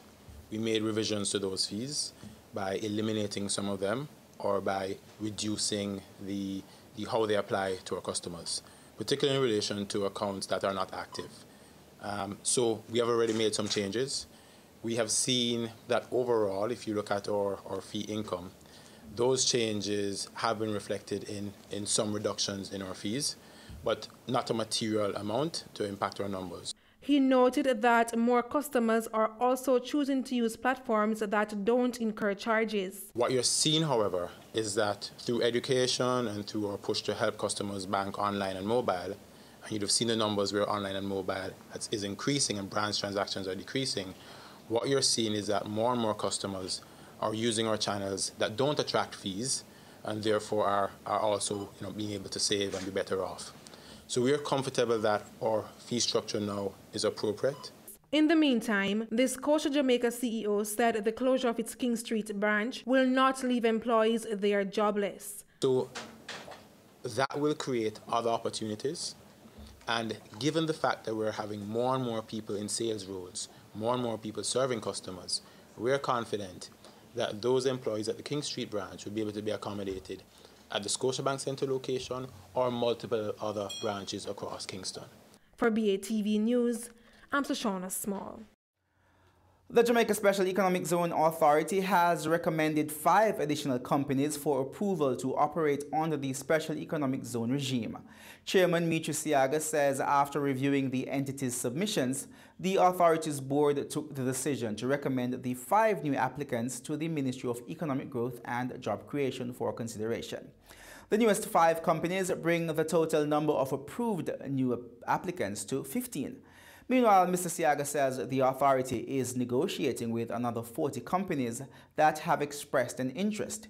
He says these firms, which are engaged in operations ranging from manufacturing and services to logistics, represent over $100 million of investments and in excess of 2,000 jobs. Stay with us. Regional and international stories are up next.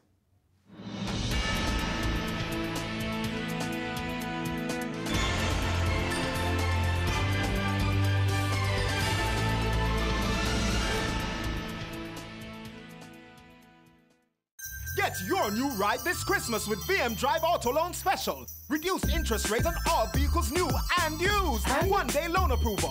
Low monthly payments. $10,000 gas free for the first 25 applicants. A sweet car care package. With VM Drive Auto Loan, you could have a very Merry Christmas. Apply today. Offer ends December 21st. For more information, contact 876-754-8627. VM Drive Auto Loan, because you're going places.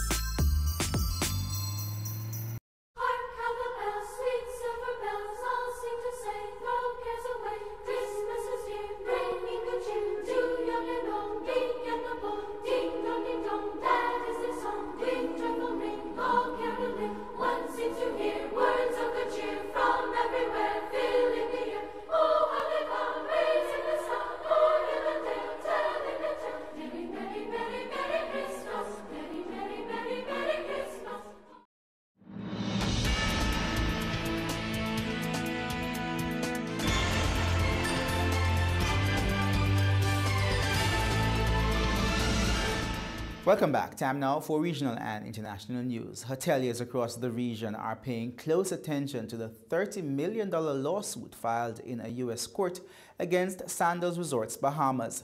The lawsuit has been filed by a couple who allege that the wife was inappropriately touched by a butler, but the butler says he's being framed. Here's more. It is all a setup. That is the response of the man whose alleged act of sexual indiscretion led to a $30 million lawsuit against Sandals. The former Sandals butler, Moral Adderley, was a model employee who had been signaled for awards by the resort chain.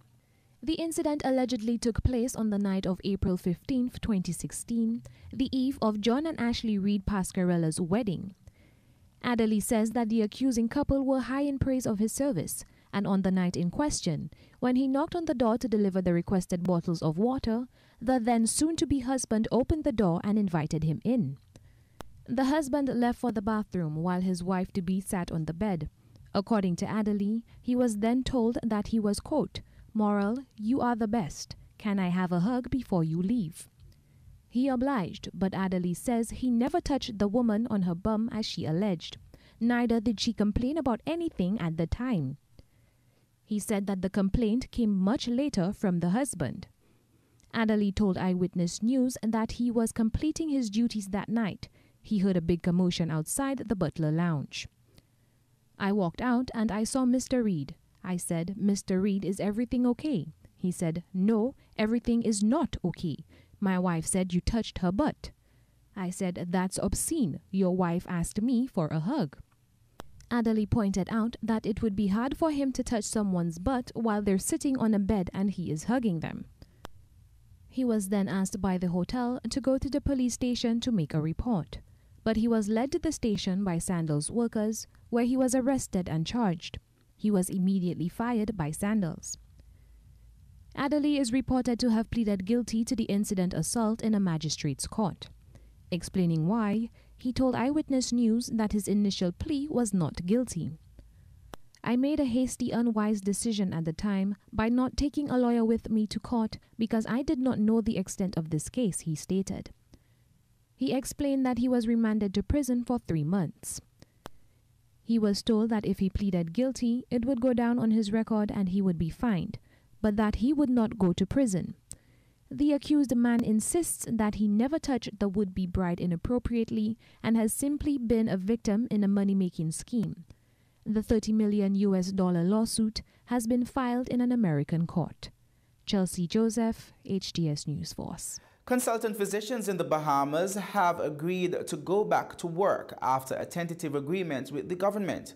Our News' Kyle Joaquin has the details. We are close enough where we can return to work, but there's still a little bit of work to do. More than a week after they withdrew their services from public healthcare facilities across the country, those senior physicians who have been at odds with the Public Hospitals Authority are back on the job.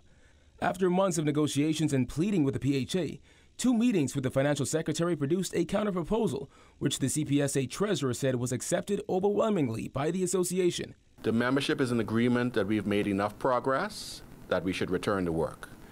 I will not say that we are completely happy, but I think that this group has made some form of compromise because we want healthcare to continue to improve.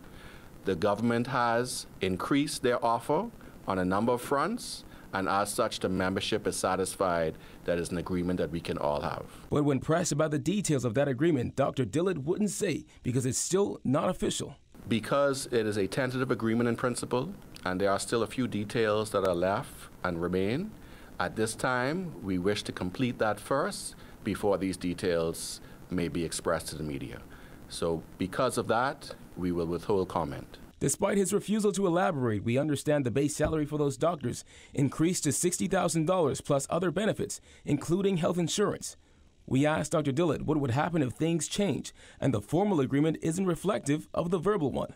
I believe if the governor of the Bahamas and the Public Hospitals Authority are able to maintain their word, the CPSA will maintain its word as well.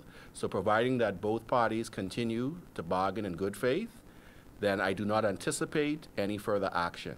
Now again, no formal agreement has been signed as yet, but according to the CPSA treasurer, they expect to have that done by late next week. Reporting from PMH for Our News, I'm Kyle Joaquin. France's economy minister says Paris will tax tech giants including Google and Facebook starting in 2019, even if the European Union decides not to. More in this report. Google, Apple, Facebook and Amazon face a new tax in France, even if the EU can't agree on it. We'll do it from 2019. We'll tax these digital giants at the national level if European countries don't take responsibility. One of the demands of the Yellow Vest protesters is that the Big Four pay more tax. They currently pay very little in France. At a meeting of EU finance ministers on Tuesday, France and Germany agreed on a scaled-back version of the tax originally proposed by France. Under the new plan, internet giants would pay a 3% levy on advertising sales. It's proposed as an interim solution while the 36-member OECD brokers a global arrangement. But there's significant opposition to the plan among other EU states, such as Ireland, where several US tech giants have their European headquarters. This analyst says that for the tax to be effective, Europe needs to act together. If France decides to unilaterally change its fiscal policy with regards to the Big Four, that could incite these firms to change their growth and recruitment strategies. There shouldn't be different rules. This would incite them to set up in one country rather than another. In response to the French government, Facebook insists it'll pay its taxes in every country it operates in. The global livestock industry produces more greenhouse gases than cars, planes, trains, and ships combined. But that doesn't reflect anywhere on meat products. Denmark wants to change that. The Scandinavian country is considering laws which would require food manufacturers and supermarkets to label products with a rating of their effect on the environment. More from Al Jazeera. In this supermarket, the label on the potatoes or sausages that you're about to buy will soon be able to tell you exactly how much damage it's done to the planet. In an attempt to reduce its carbon emissions and slow down climate change, the Danish government wants to introduce a new rating label for food products. Consumers are very concerned about the climate change, and if you look at this, you'll get with the climate labeling on, the consumer will get information, okay, and they want to make it change. They want to do something for the world, and then they can say, okay, I'll buy this product because it's more climate friendly. When it comes to their carbon footprint, not all products are made the same. Some require a lot of land and water resources, while other products had to be transported for hundreds of kilometers by planes or by ships in order to get here, adding to pollution levels. Agriculture is one of the major contributors to the level of carbon emissions that's driving climate change worldwide. Denmark is building wind farms, promoting energy efficiency and getting rid of fossil-fueled cars, and also wants to reduce pollution caused by the food industry in order to have zero emissions by the year 2050. But developing a label that calculates all that won't be an easy task. Some say it will be a waste of valuable time. It's going to be very complicated as we look on this label. Our fear is that the consumers will be maybe even more confused, because now you'll have another label on top of all the other labels that exists. And really, I think we need to act now. We know what has to be done. We need to eat less meat. A label system will not save the planet, but radically changing our eating habits will, says this insect farmer. Teaching the next generation to cook with larvae and worms instead of meat, he says, is far more effective. So insects are the answer because they pollute 100 times less than beef does, for instance. And we want to make sure that children know this, because basically they are the inhabitants of the world of the future. While most seem to agree, there isn't much time left to bring global warming closer to the forefront of people's minds. Solutions on how to feed the world in the future without destroying it vary, and some might take a bit of courage. Fleur Launsbach, Al Jazeera, Copenhagen. Stay with us. Talking Stocks comes up next.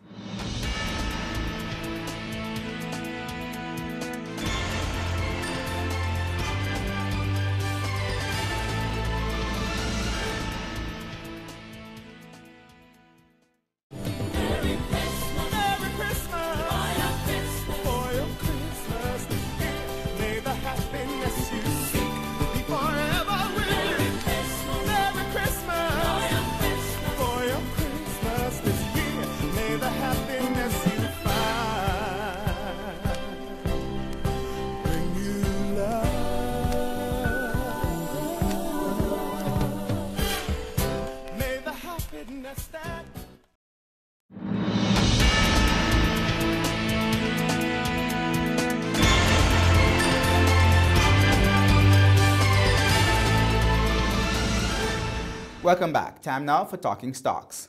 51 stocks traded today, of which 18 advanced, 26 declined, and 7 traded firm. The main JSE index declined by some 8,702 points to close at over 375,000 points. The junior index advanced by 10 points to close at 3,179 points. Almost 7 million units traded today, valued at over $165 million on the Jamaican dollar market. While on the US dollar market, over 5 million units traded, valued at over $165,000 US dollars. Mayberry Investments, with 1.7 million units trading, accounted for 24% of market volume.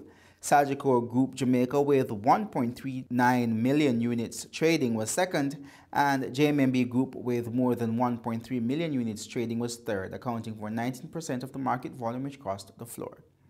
The main advances were Caribbean Cream up 61 cents to close at $6, followed by Cygnus Credit Investments up 20 cents to close at $1.11, and Everything Fresh up 10 cents to close at $1.60.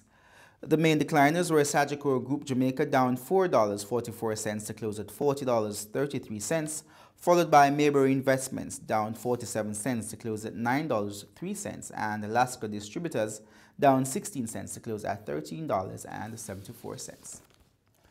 In foreign exchange trading, the Jamaican dollar gained on the British pound today but lost to the US and Canadian dollar.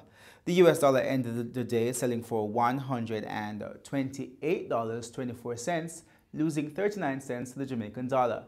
The Canadian dollar ended the day selling for $98.11 on average, a $3.95 gain on the Jamaican dollar, while the British pound ended the day selling at $162.94, losing 68 cents to the Jamaican dollar.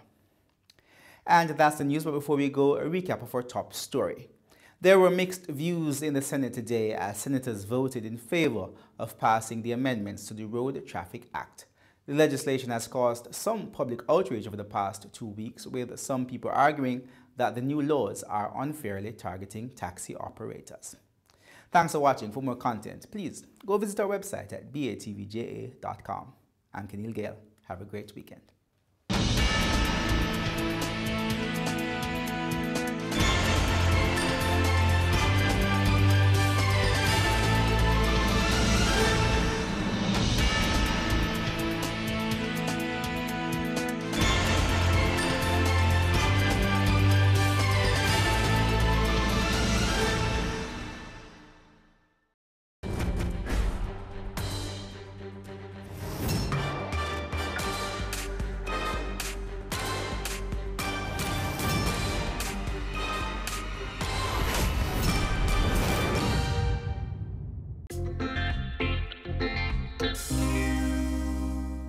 Today on Chill Spot, we'll be hanging out with Mick McGrain, branch manager at Toyota Jamaica. Now, although Mick leads a very busy life as a corporate executive, he finds balance in various physical and social pastimes, some of which he'll share with us today. So don't go anywhere because we have lots in store for you.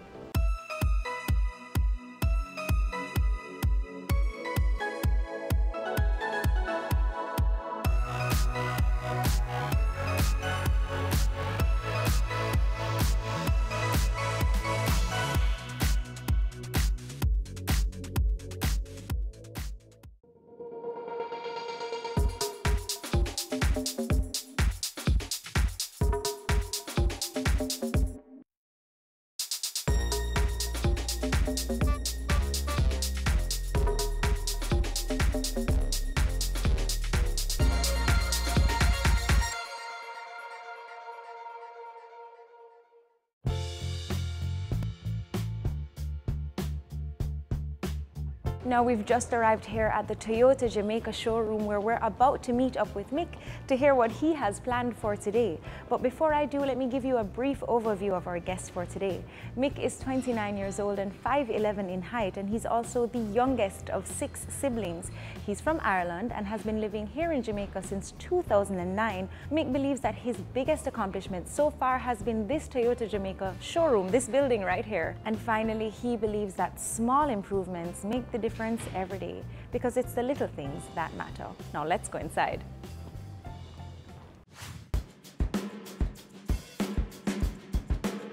Hi Mick. Hi there. How are you? Good, thank you. Welcome to the coffee house. Thank you very much. I'm very excited. I didn't know Toyota had a coffee shop. When we've opened this new branch, we decided to have something a little bit different outside the ordinary, and we went with a coffee shop.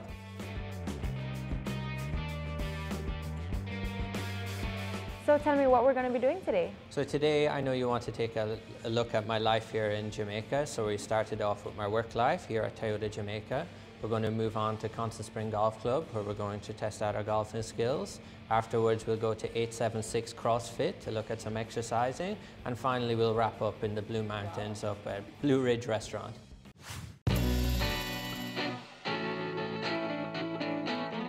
I want to start talking about your life here at Toyota, of course. Tell me about your role here. Well, I'm the branch manager here for Toyota Jamaica Old Hope Road, and that means I oversee 3 primary departments. Sales, which is obviously new vehicle sales, and an after-sales service, which is made up of service and parts. All 3 of those departments have to work in conjunction in order to meet each one of the customer's needs. So really there's 3 departments here which I oversee. So how long have you been doing this?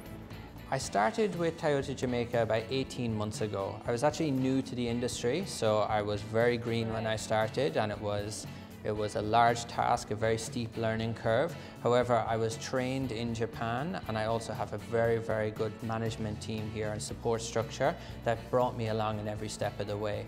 But for the most part, I picked it up very quickly. I understand the customer's expectations, and I felt that we delivered on our promises when it came to moving to this location. And what sort of impact would you like to have here at Toyota?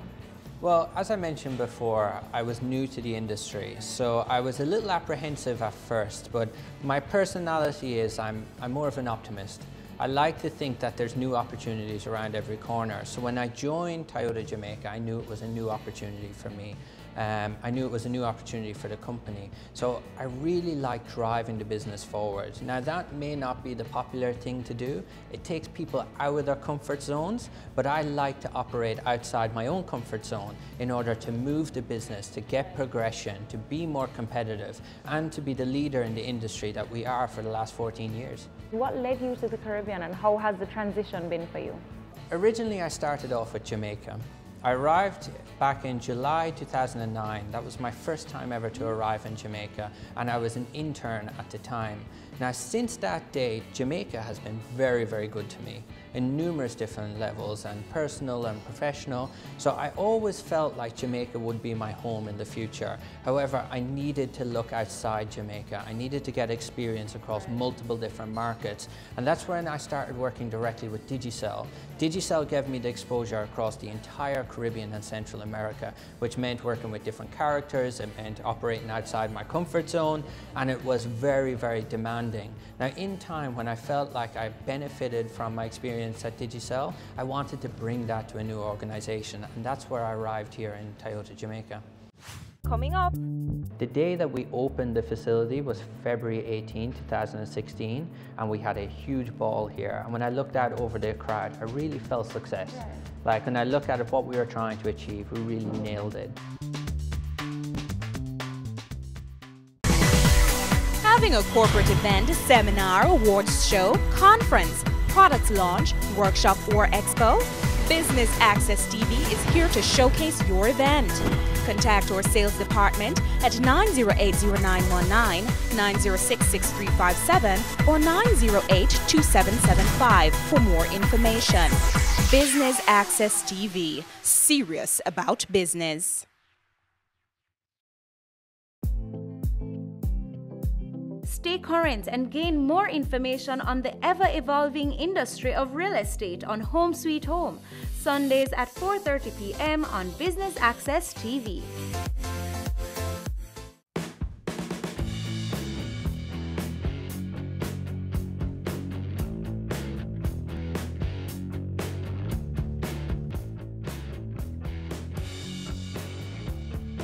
Can you share some of your memories that stand out from your experiences in other islands and maybe how they compare to Jamaica? Absolutely. Well, I always like to dwell on positive experience that I had, and I find a lot of my most positive experience happened in the most unlikely place. I worked directly with Digicel Haiti for an extended period, and my time I spent in Haiti, I grew a lot. I looked at the Haitian people themselves and how resilient they are and how they keep getting knocked down and they stand right back up with no excuses every single time, no complaints. And I look back at my time in Haiti and I said, you know, I've grown over here. I've worked with these people that have been through terrible experiences, from the earthquake to rainstorms to hurricanes, and they get out of bed every morning with some optimism. I like to dwell on that as if they always say that it's not that bad. We need to keep fighting the fight. We need to move forward no matter what is presented with us on any given day. I want you to talk to me some more about Haiti though, because people very often have a negative sort of look on Haiti. That's true. Haiti, the media have a tendency to share the bad news about Haiti. But again, I like to look at the positive things that happen over there. For example, you love carnivals, right? Haiti has a massive carnival. It's a whole heap of fun. When people come out to that carnival, it's really serious. Right. It's not the whole sexy thing. It's a little bit of different types of culture, but it's a lot of fun, a lot of fun. But from my perspective, I like to look at Haiti as the land of opportunity. For example, people always like to get down on it, but for me, I look at it as 10.6 million people. Okay, the disposable income is not huge. But if you take a little from each one of them, providing them with a service, or look at the diaspora within Miami, there's fantastic opportunities over there. Now, the majority of Haiti, yes, I'm sure there's corruption, but there's corruptions everywhere. And the disparity between wealth, between obviously the very wealthy over there and the very, very poor is huge. mind you, they're calling out for good services, they're calling out for great resources, and they need people to reinvest in Haiti. They need them to get over there, come back from the colleges, and I always said it, if a Jamaican wants to become a millionaire in the next 48 months, they would do it in Haiti.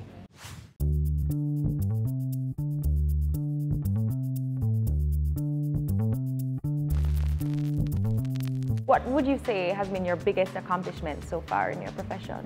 To date, I'd like to think of this facility as my biggest accomplishment. I actually wasn't employed directly to Toyota Jamaica at the time of the groundbreaking, but I did attend the ceremony. And at the time, I knew I could get in on something that was really building from the ground up, literally from the ground up. I joined the company maybe a month or two afterwards, and I got to stand on this site here at Old Hope Road from the foundations to what we're sitting in today. The day that we opened the facility was February 18, 2016, and we had a huge ball here. And when I looked out over the crowd, I really felt success. Like when I look at what we were trying to achieve, we really nailed it. From a new customer experience, from a new attitude, from a new approach to the industry. I very quickly learned that there's not a lot glamorous about this industry. This industry is about hard work. It's about doing the little small things. So people may assume that it's about handing over fancy vehicles and smiling customers. It's not. It's not at all. It's actually about washing vehicles. It's about meeting customers' expectations that are beyond your own. It's about working through hard situations and being grassroots with people, because procedures are what make my life easier, and that's what I need to focus on in the business. It's not all glamorous. Now, a lot of people would say, okay, you're 29 and you've accomplished so much for being 29. What do you have to say to them? I found myself in Jamaica with no family for the most part. I had periods where my brother was here who was able to mentor me, and I was very lucky to have that. But for the most part, I had to stand on my own two legs from 22 years old. And I have been very, very driven, maybe too driven, to the point that I wanted success for myself. I never wanted to seem like I wasn't successful. So every day that I woke up, I tried to make progress for me.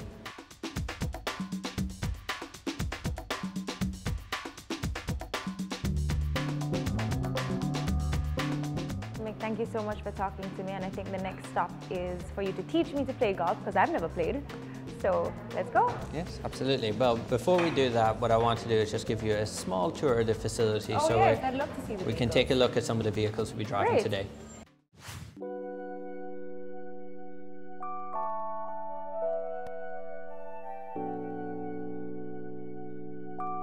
This is the top seller in the market here, so it's really our bread and butter. We sell almost 50 a month of the RAV4. Really? So, yeah.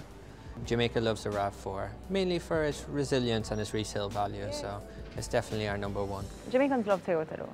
Yeah, no doubt, no doubt. Toyota has a great brand image over here, but we have to back it up with great products as well, so the RAV4 will be our #1 seller.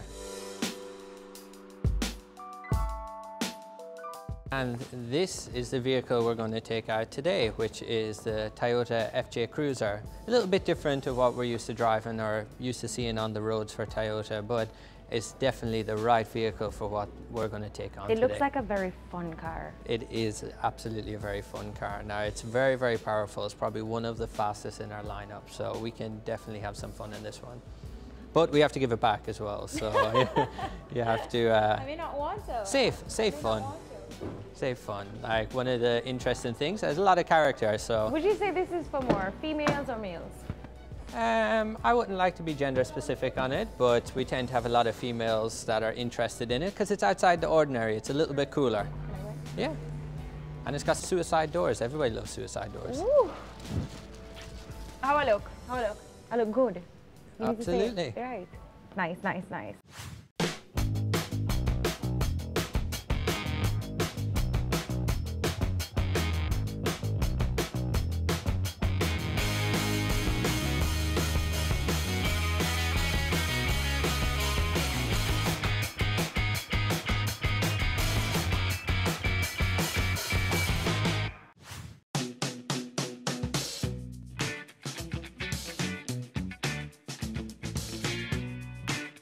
are there any rules to this game that I need to observe? I've never played golf before in case, I mean, I know I look like a professional, but... Really the first thing is that golf is about manners, it's about etiquette, it's about being like a lady and a gentleman on the golf course, and it's quite an interesting sport, but for the most part it's just about how you carry yourself. So it's a lot more than a sport, it's more of actually of a lifestyle. So you can start off by the attire. There is actually a strict rule on the attire. So if you walked up to the first tee box not wearing the right set of clothes, which you're But what is that about? Why is there such a strict dress code for golf? I guess originally golf was for the upper classes and they wanted to keep it that way. Now golf is for everybody. You look at people like Tiger Woods that are out there that are bringing the sport to everybody out there in the world. So it's gone more mass market. Okay, cool. Well, let's start playing.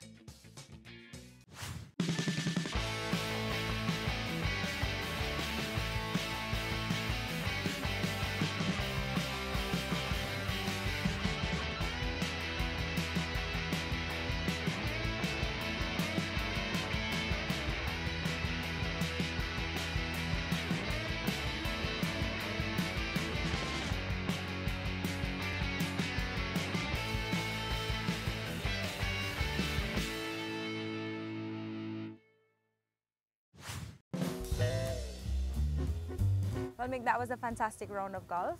And now we're gonna go lift some weights. 876 CrossFit. Let's go. Coming up.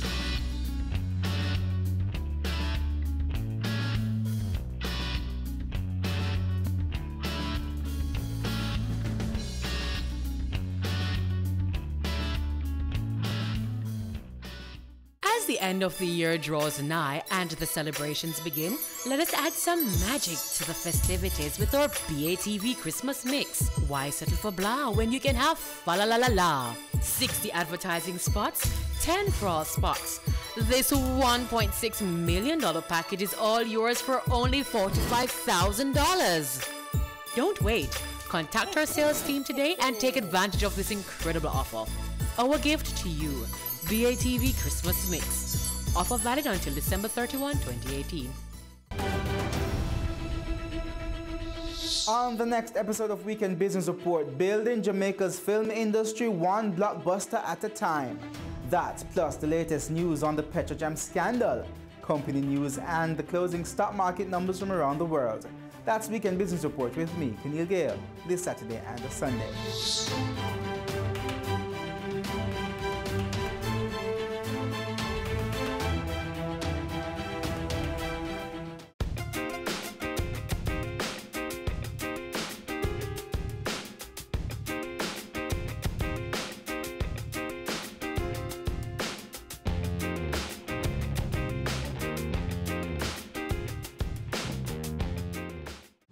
All is well? Hi. Hi, how are you Nice to doing? meet you. Nice to meet you too. So Jair is the Hey, what's up? managing director of 876 CrossFit, Right. and it's a new movement here in Jamaica, and I wanted him just to explain a little bit Right. about the gym, along with what we're going to be doing today. All right, so CrossFit. The definition of CrossFit is constantly varied functional movement performed at relatively high intensity. Constantly varied because we don't do anything routine in here. Our program varies day to day in terms of movements, whether we're doing strength movements versus cardio movements versus gymnastic movements, Olympic lifting movements. We find that routine is the enemy because it's a general preparedness program. So we're not just getting strong or fast or agile, but we're doing everything at once in a detailed program. So it's functional movement is our squats or deadlifts, movements that require full body to accomplish the movements. So we're not doing like bicep curls in our workouts. Right. However, we use bicep curls and like side lateral raises and front raises for accessory work to get our movements stronger and better. When I say performed at relatively high intensity, my intensity versus mixed intensity versus your intensity is different, are all different intensities. So I may perform the movement at 100 pounds, you may perform it at 10, and may perform it at 500 pounds. So, but we'll still get the same workout from the same movements at our respective intensities. So it also leads to the beauty of CrossFit where it's scalable for anybody, any age, any ability, any disability, where the person can now scale for the movement that we're doing. So we're purely about the movement and technique. Right. We will not progress you unless we're satisfied with your technique, right? So that's the general gist of CrossFit. But like I noticed there isn't as much equipment as like say the average gym. So how does that work? That works because we are the equipment. We are the machines. So what are we going to be doing today? As you can see it on my face, right? I'm Stressed out? No, man. Already. As I said, anything we do in here is scalable for anybody. It's just about the movement. You'll still get your work, but you'll get it at your ability or your intensity. Because I can't do the upside down push-up. No, we're not going upside down today. Nothing you said I can do. No, man, we're going to do it. Don't worry. All right, let's go over to the board here. All right.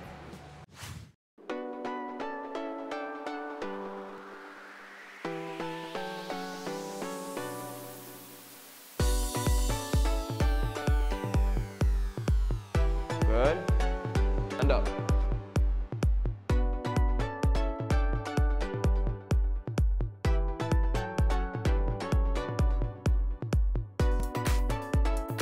Let's go. That's just 30 seconds.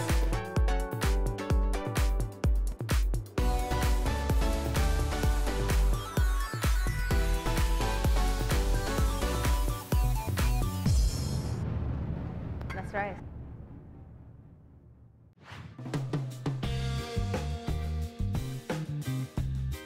I'd say it was a good workout. What did you think? Absolutely. Good stuff, guys. Something new in Jamaica. For sure. Innovative thinking from Jahir and his team, and I think CrossFit is a new movement. For sure. It's definitely different, and if I can move tomorrow, I'll give you a call. Definitely, definitely. But it's definitely time for us to get some food. Well, we worked up an appetite. For so sure. Let's go. Thanks, All right, Jair. no problem. All right, mate. Take care.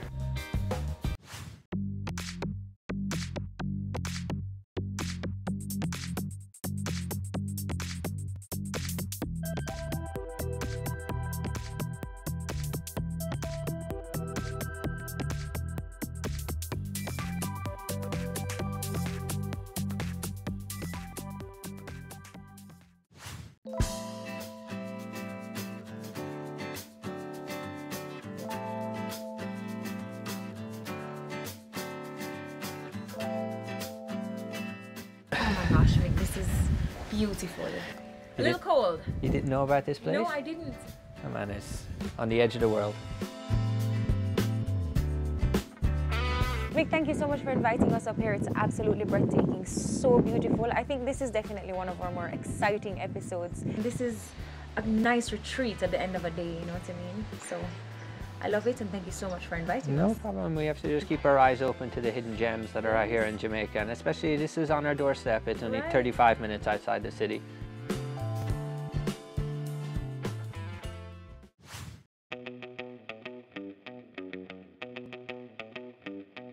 So I want to talk a little bit about the personal side of you. How would you describe yourself? Since arriving in Jamaica, I've lived my life with a career focus. Now, I don't know if that was right or wrong to date, but I've enjoyed it for the most part. I'm very much driven, but one day I'd like to see myself settle down a little bit more, maybe start to explore the world a little bit, get a bit of traveling in, and just be a bit more relaxed. I'd like for you to talk to us about Ireland. What's that like? Everything in Ireland right now is really technology driven. We have a very well educated workforce, very good infrastructure. It's very different to Jamaica, but at the same time I've found opportunity here in Jamaica. My entire family are back there. All my siblings are either very close by or in and around the area. So it was me stepping out into Jamaica, and it is different, but I now find myself calling Jamaica my home over Ireland. Jamaica and Ireland have a very long history. Hundreds of years ago, many Irish arrived over here and were working the sugarcane plantations, and that's where you'd find terms like Sligoville, Irish Town, and one of the areas, the communities we drove through to get here was Dublin Castle, Dublin being the capital of Ireland. So we have a history together for quite a long time. Even some of the names in Jamaica have an Irish heritage, to the point that Gaelic is a lost language. However, many Jamaicans would use the term Ganzi, And Gansey is actually a Gaelic word for what is a long sleeve t-shirt, and it's the same term that you guys use today. Now we know that you're the youngest of 6 siblings. Tell me about your brothers and sisters. There's 3 boys and 3 girls, and we all left the nest. So for example, I've got a sister in Australia, I have a brother in Tonga, I have another brother that travels the world playing golf, I have one sister that's over and back to London. There's actually only one of us that lives in our old hometown where my parents is. So we were never afraid to branch out and try and find our own space in the world. And with Jamaica, I've got my own space. But we were a very close family, and we are a very close family. And the times and the economic downturn actually drove us away. But we've all done very well in our own right, and we find ourselves getting back to one another for weddings and family occasions, Christmas, of course. But growing up in Ireland is actually very similar to Jamaica. You know, it's very family orientated. There's a lot of friends and family around, and it's a good childhood. Well, my educational background, I just went through the public schooling system in Ireland until I reached into university. It's a very competitive landscape. Education is free in Ireland. Okay. Yeah, and all the way through. As long as you continue to pass, you get free tuition. So I was lucky enough to qualify into Dublin City University, where I studied marketing, and I did a minor in macroeconomics, and skills that I still use every day today.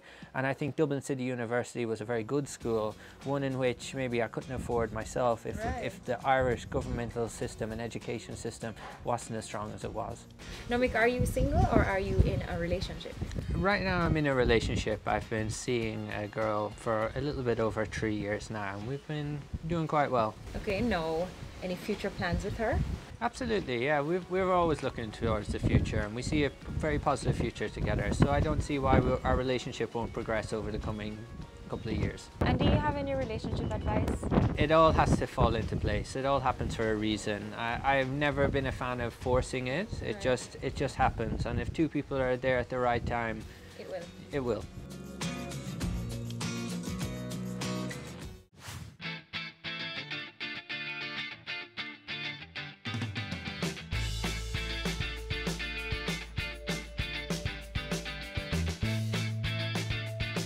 Wow, thank you so much.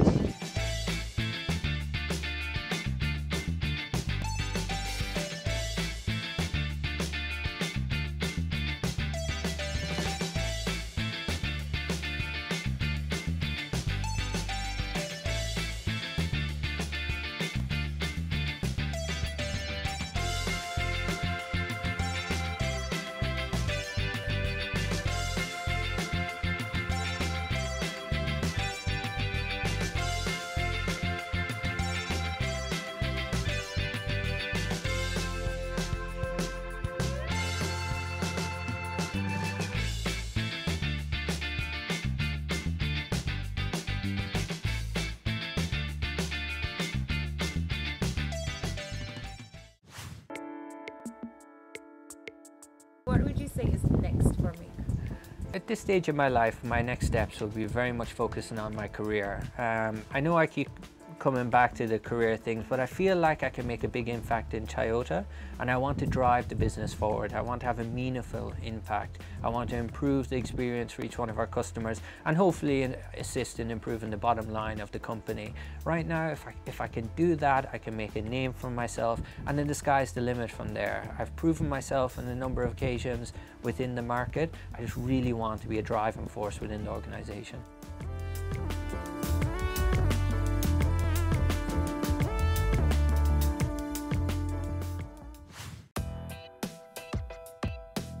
Mick, thank you so much again for sharing your chili spot with us. Again, I didn't even know places like this existed in Jamaica, and I love how career-driven you are and how you balance it all. It's really interesting and admirable, but thank you so much. It was great getting to know Mick McGrain, branch manager at Toyota Jamaica, and doing all his activities with him, even though I'm still recovering from the CrossFit. Until next time, I'm Candy for Chillspot. Bye. Well, Mick, I think that's it for this. What is this? Alrighty, just keep your eye on the ball. Oh, God. You want me to go get it for you? We are now here at the Toyota showroom where we're about to meet up with Mick to hear what he has planned for today. What? You have a whole lot of mine. I'm going to page 2. I did not go to page 2.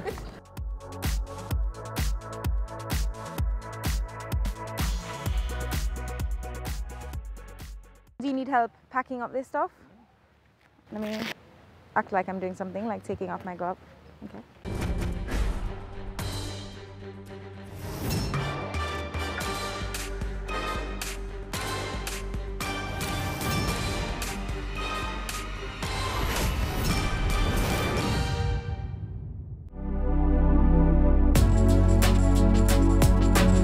Long eyelashes are considered a sign of beauty in many cultures, and so regardless of the risks, people seek to artificially enhance the look, color, and length of their eyelashes. This week on The Good Life, we look at the trend. Stay with us.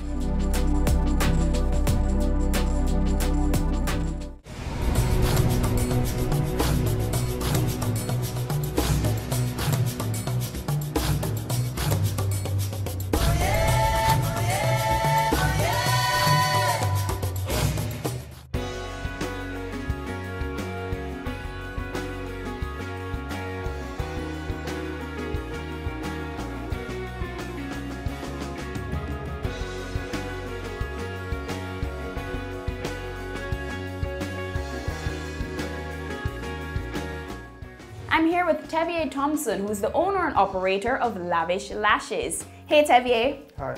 So I hear you prefer to be called Marnie? Mani. Mani. So I work with that name. Talk to me about Lavish Lashes. What exactly is it that you guys do? We are for fusion eyelash extensions only, no other services.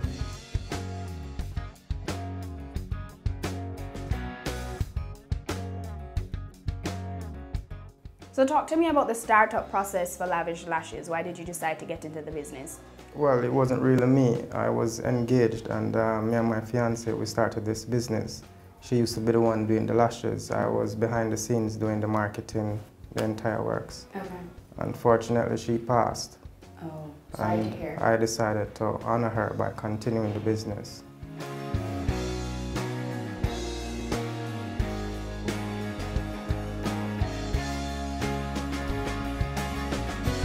So what's so special about fusion eyelash extensions? There are 3 types of lash extensions, mainly. Cluster, strips, and fusion. Okay. The difference with fusion is the application and how it looks when it's finished. It looks absolutely natural.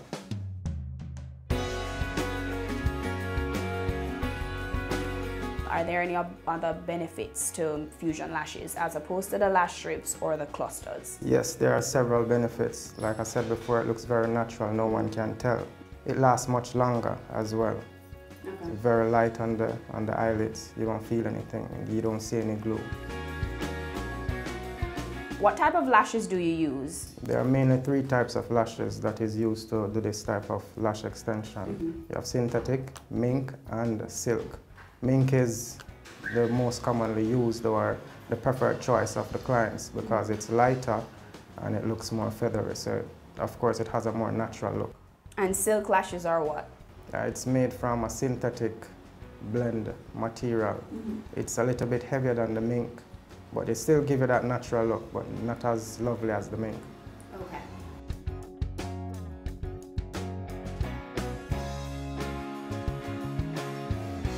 So why do you find that women are coming in to get their lashes done? Well, women have professionals coming through here to get the lashes enhanced because they want that natural look. They don't want anyone to just look at their lashes and know that it has been extended. Okay. Clients can choose between the lengths that they want to have their lashes extended. Also, you can choose the thickness, so you can choose the amount of volume that you need for whichever occasion. Okay. So we have lashes to suit different individuals for whichever occasion. The length of the lashes ranges between 8 millimeters to 15 millimeters that I use here. Okay. Now, a client don't necessarily need anything longer than 15 millimeters if they want to have that natural look. Okay. So why should I choose beauty or fusion lashes as opposed to, you know, the clusters or the lash strips? It does not damage your lashes, unlike the strips and the cluster like you mentioned before. With the strips and the cluster, everything is done in such a way where your lashes can't breathe, they can't grow independently. So you find that it will damage your lashes. With the fusion lashes, it's about the process, the technique. It is applied single strand by strand. So every natural lash that you have is still able to breathe on its own and to grow on its own and to fall out after it reaches full maturity.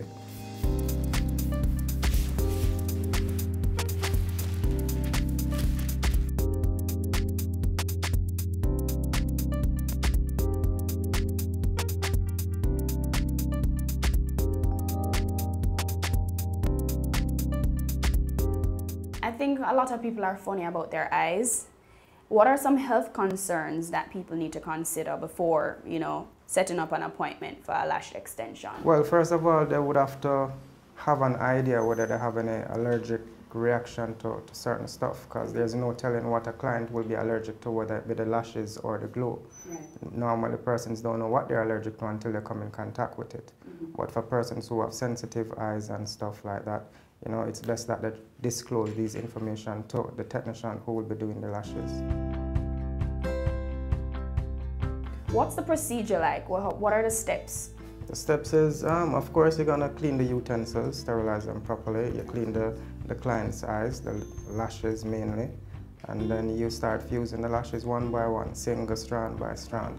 So if you're doing them one by one, that means it takes quite a while. Yes, How long it takes is anywhere that? between 45 minutes to an hour for classic lashes. Now, there are two types of fusion lash extensions. There's classic lashes and there's volume lashes. So if I want the big bouncy lashes, it's gonna take quite a while. Yeah, it's gonna take quite a while. So today we have a first timer who is desirous of having her lashes done. She's going more for a glamour look. Now that we've learned a little about fusion lashes, let's have a look at the application process.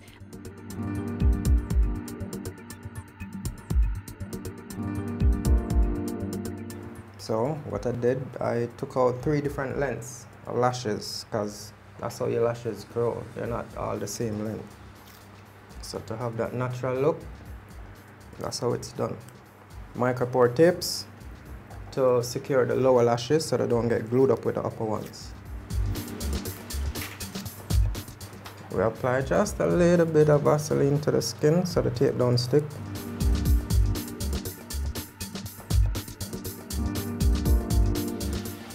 Then we tape down the lower lashes. Look up for me, please.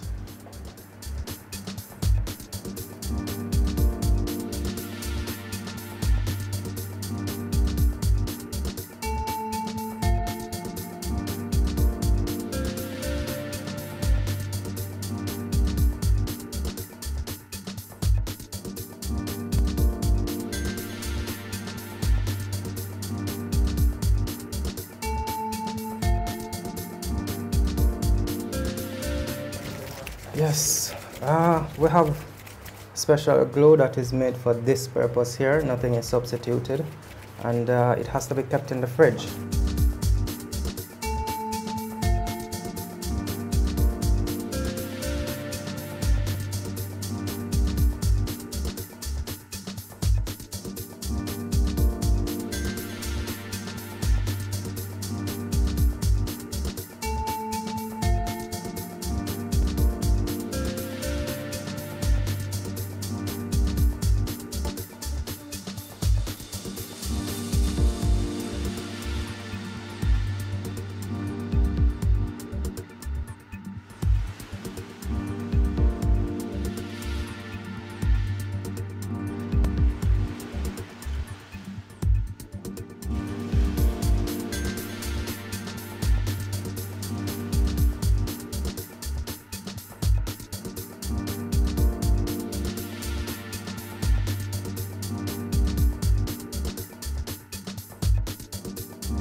Don't go anywhere. The Good Life will be right back. Stay with us.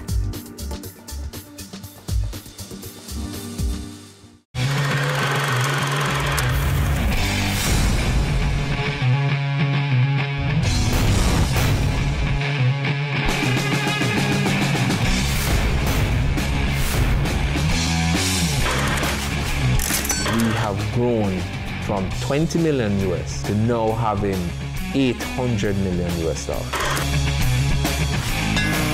Knowledge, skill, and professionalism. Those are my tools and my armor. It's a big men don't cry, right? It's a big men don't cry, right? We were being robbed some $531,000. I've been angry to the point where I feel like I would kill people.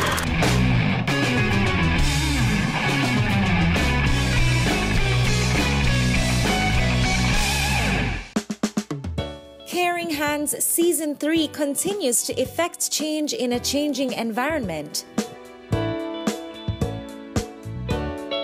Many of us were raised by grandmothers, right? So, I mean, we know the wisdom that these people have.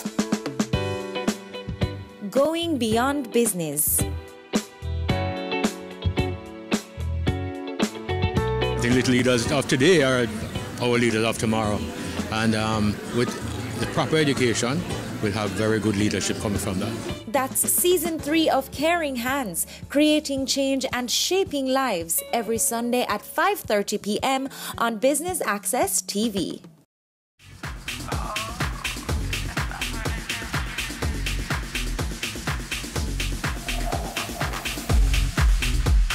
Welcome back to The Good Life. This week we are emphasizing the eyes and enhancing beauty with eyelash extensions. But what do you know about lashes in general? Here's a few need to know. Tiny mites live in your eyelashes, but don't worry, we need them. 1 to 5 eyelashes will drop out each day.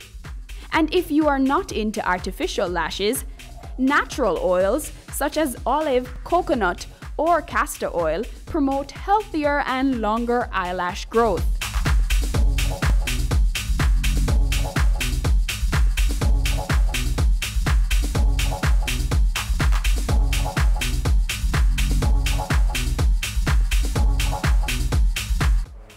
I love it.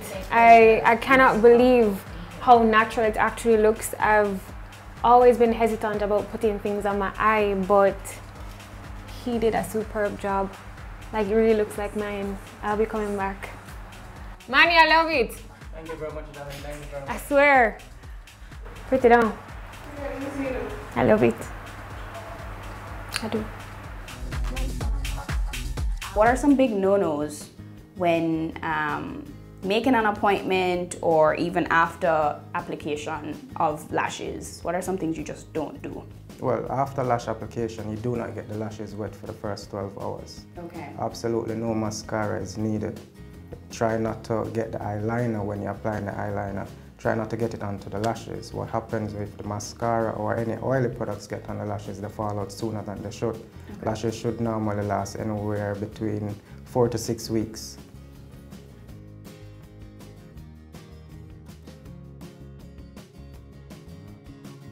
Avoid steaming your face if you're doing a facial. No hot yoga, no saunas, so you avoid the heat.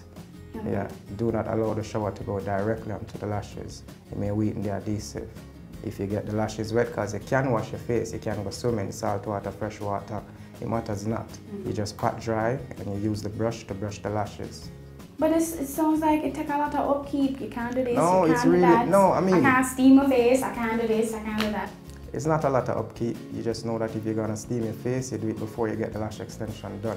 Okay. Okay. And mascara, you don't need to use mascara after getting your lashes done, so it's bye-bye mascara, hello lashes.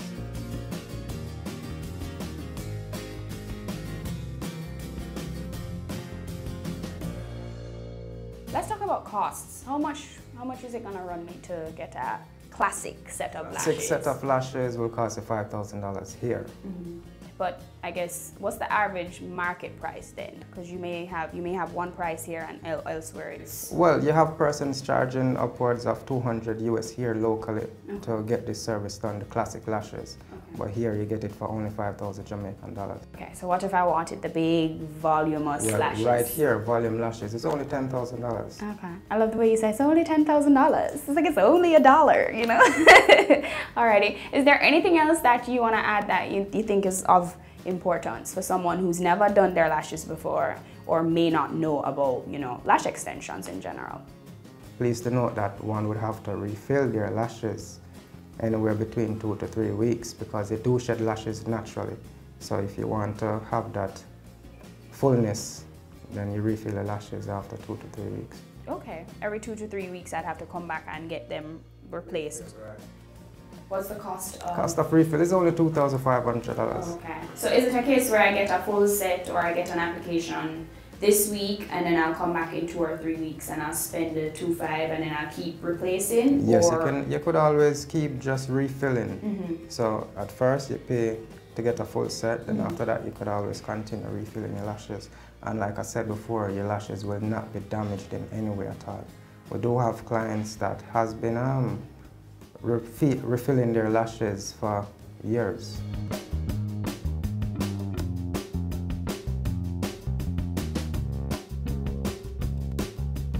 Would it work out financially for me to keep, you know, get the full set and then keep refilling the lashes as opposed to buying the lash strips or doing the cost? Definitely, and it's not only financially because you will not be losing your lashes. So which is more important, you saving $1 or you're spending $1 more just to have beautiful natural looking lashes all year round. Don't go anywhere. The Good Life will be right back.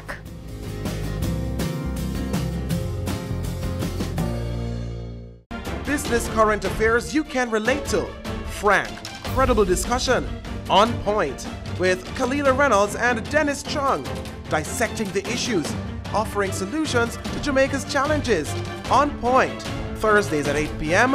on Business Access TV.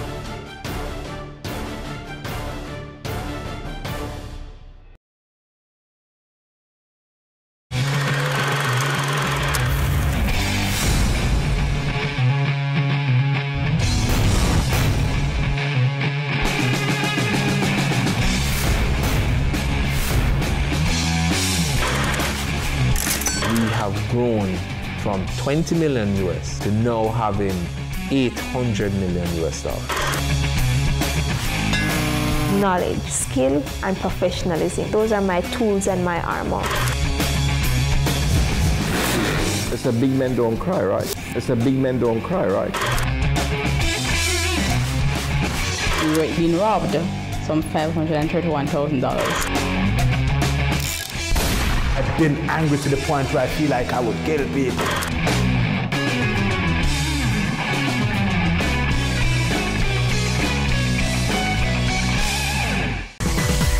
Having a corporate event, seminar, awards show, conference, product launch, workshop or expo? Business Access TV is here to showcase your event. Contact our sales department at 908-0919, 906-6357, or 908-2775 for more information.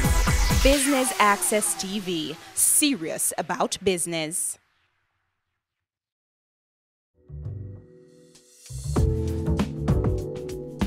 Welcome back to The Good Life. We've just learned about the growing trend of fusion lashes. But there are other kinds of lash extensions. Let's find out more about them and possible effects of the trend.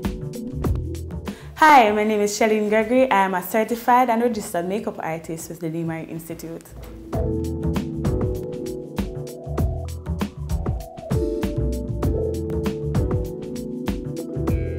People or women wear lashes because they want to add a little flair.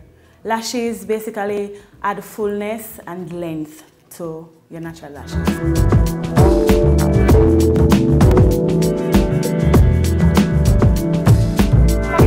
We have three types of lashes. There is the individual lash, there is the strip lashes, and then there is the clustered flare. Fusion lashes are actually adding extensions to the natural lash. So fusion is done per strand, while false lashes are extensions that are put in to the natural lashes. They're not added onto a strip, they're actually placed on the band of the lash, your natural lashes.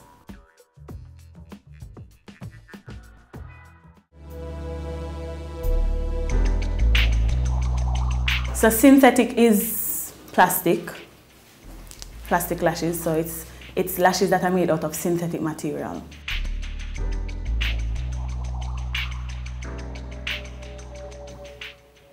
This is a blend, so we have lashes that are made out of human hair, mink, silk, and synthetic. So we have various types of material that are used to make lashes.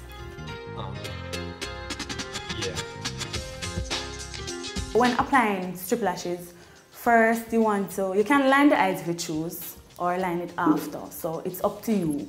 And then you apply mascara to the top lashes, your natural lashes. Then of course you want to remove the strip lashes from the container and secure them, because strip lashes get lost so easy, too easy. And then you apply eyelash glue to the band of the lash. There are several types of eyelash glue, and the lash glue depends on the lash. So we have strip lash glue, we have individual lash glue. So it's strip lash glue to the band of the lash, not from the container, but you use something to apply it, because you want to be careful. You do not want to apply too much glue to your lash to spoil your lashes. And then you put them to dry, get tacky for a little bit, probably 10 to 15 seconds. Do not blow on lashes. Just, if you need them to be dried quicker, just secure them in the tweezer and fan them. And then you apply them to the eyes as close to the lash line as possible with your tweezer. We place it in the middle and hold for 10 seconds. Or more, depending on how tacky the glue is. And then we place each end as close to the natural lash line as possible.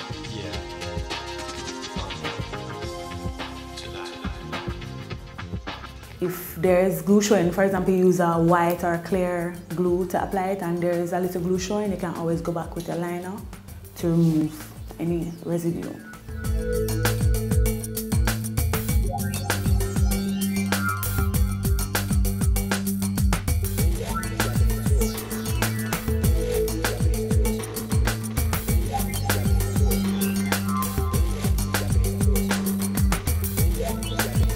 Strip lashes work best for sensitive eyes, if somebody's afraid of the eyes, because it is easy to put on and easy to remove.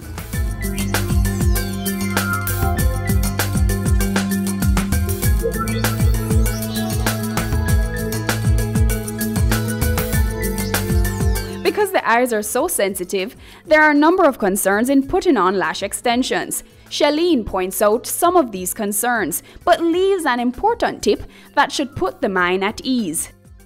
There are some concerns.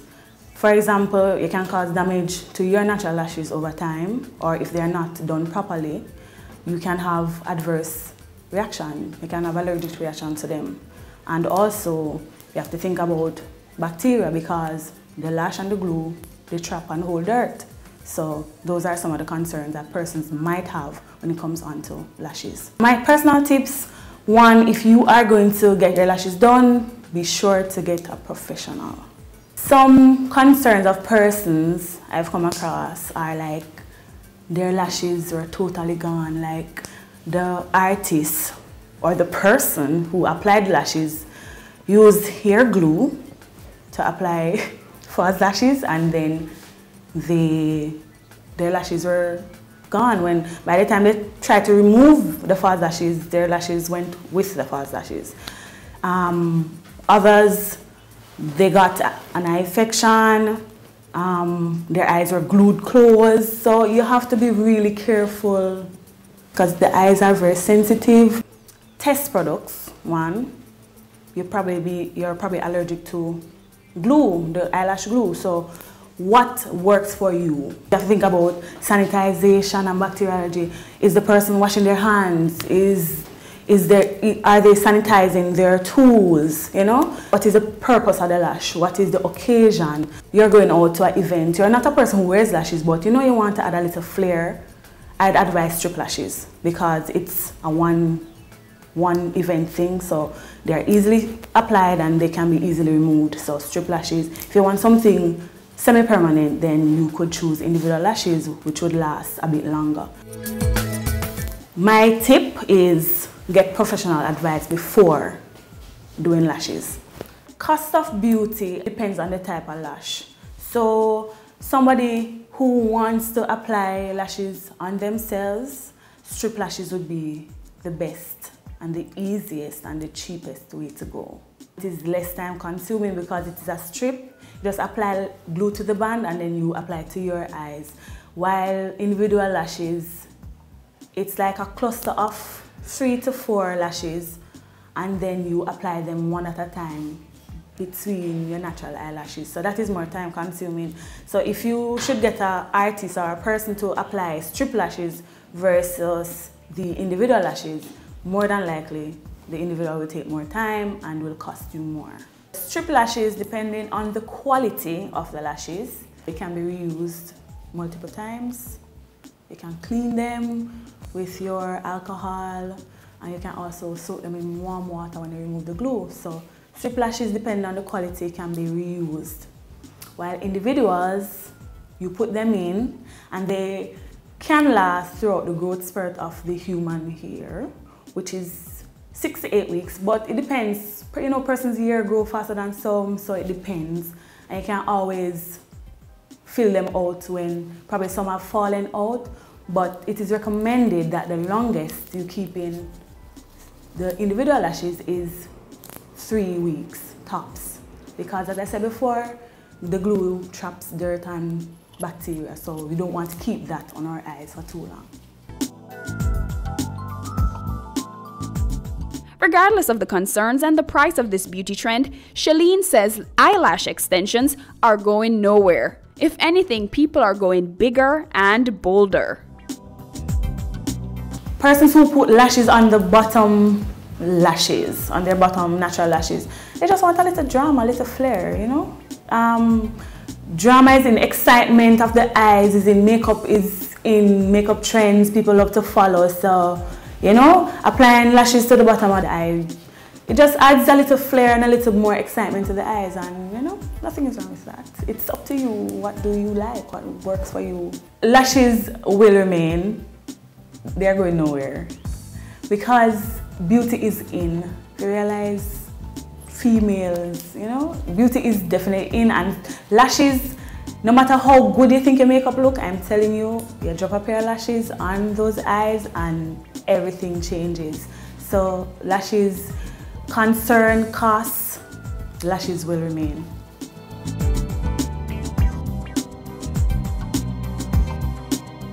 Thanks for watching The Good Life this week. I've been your host, Amita Prasad Webb.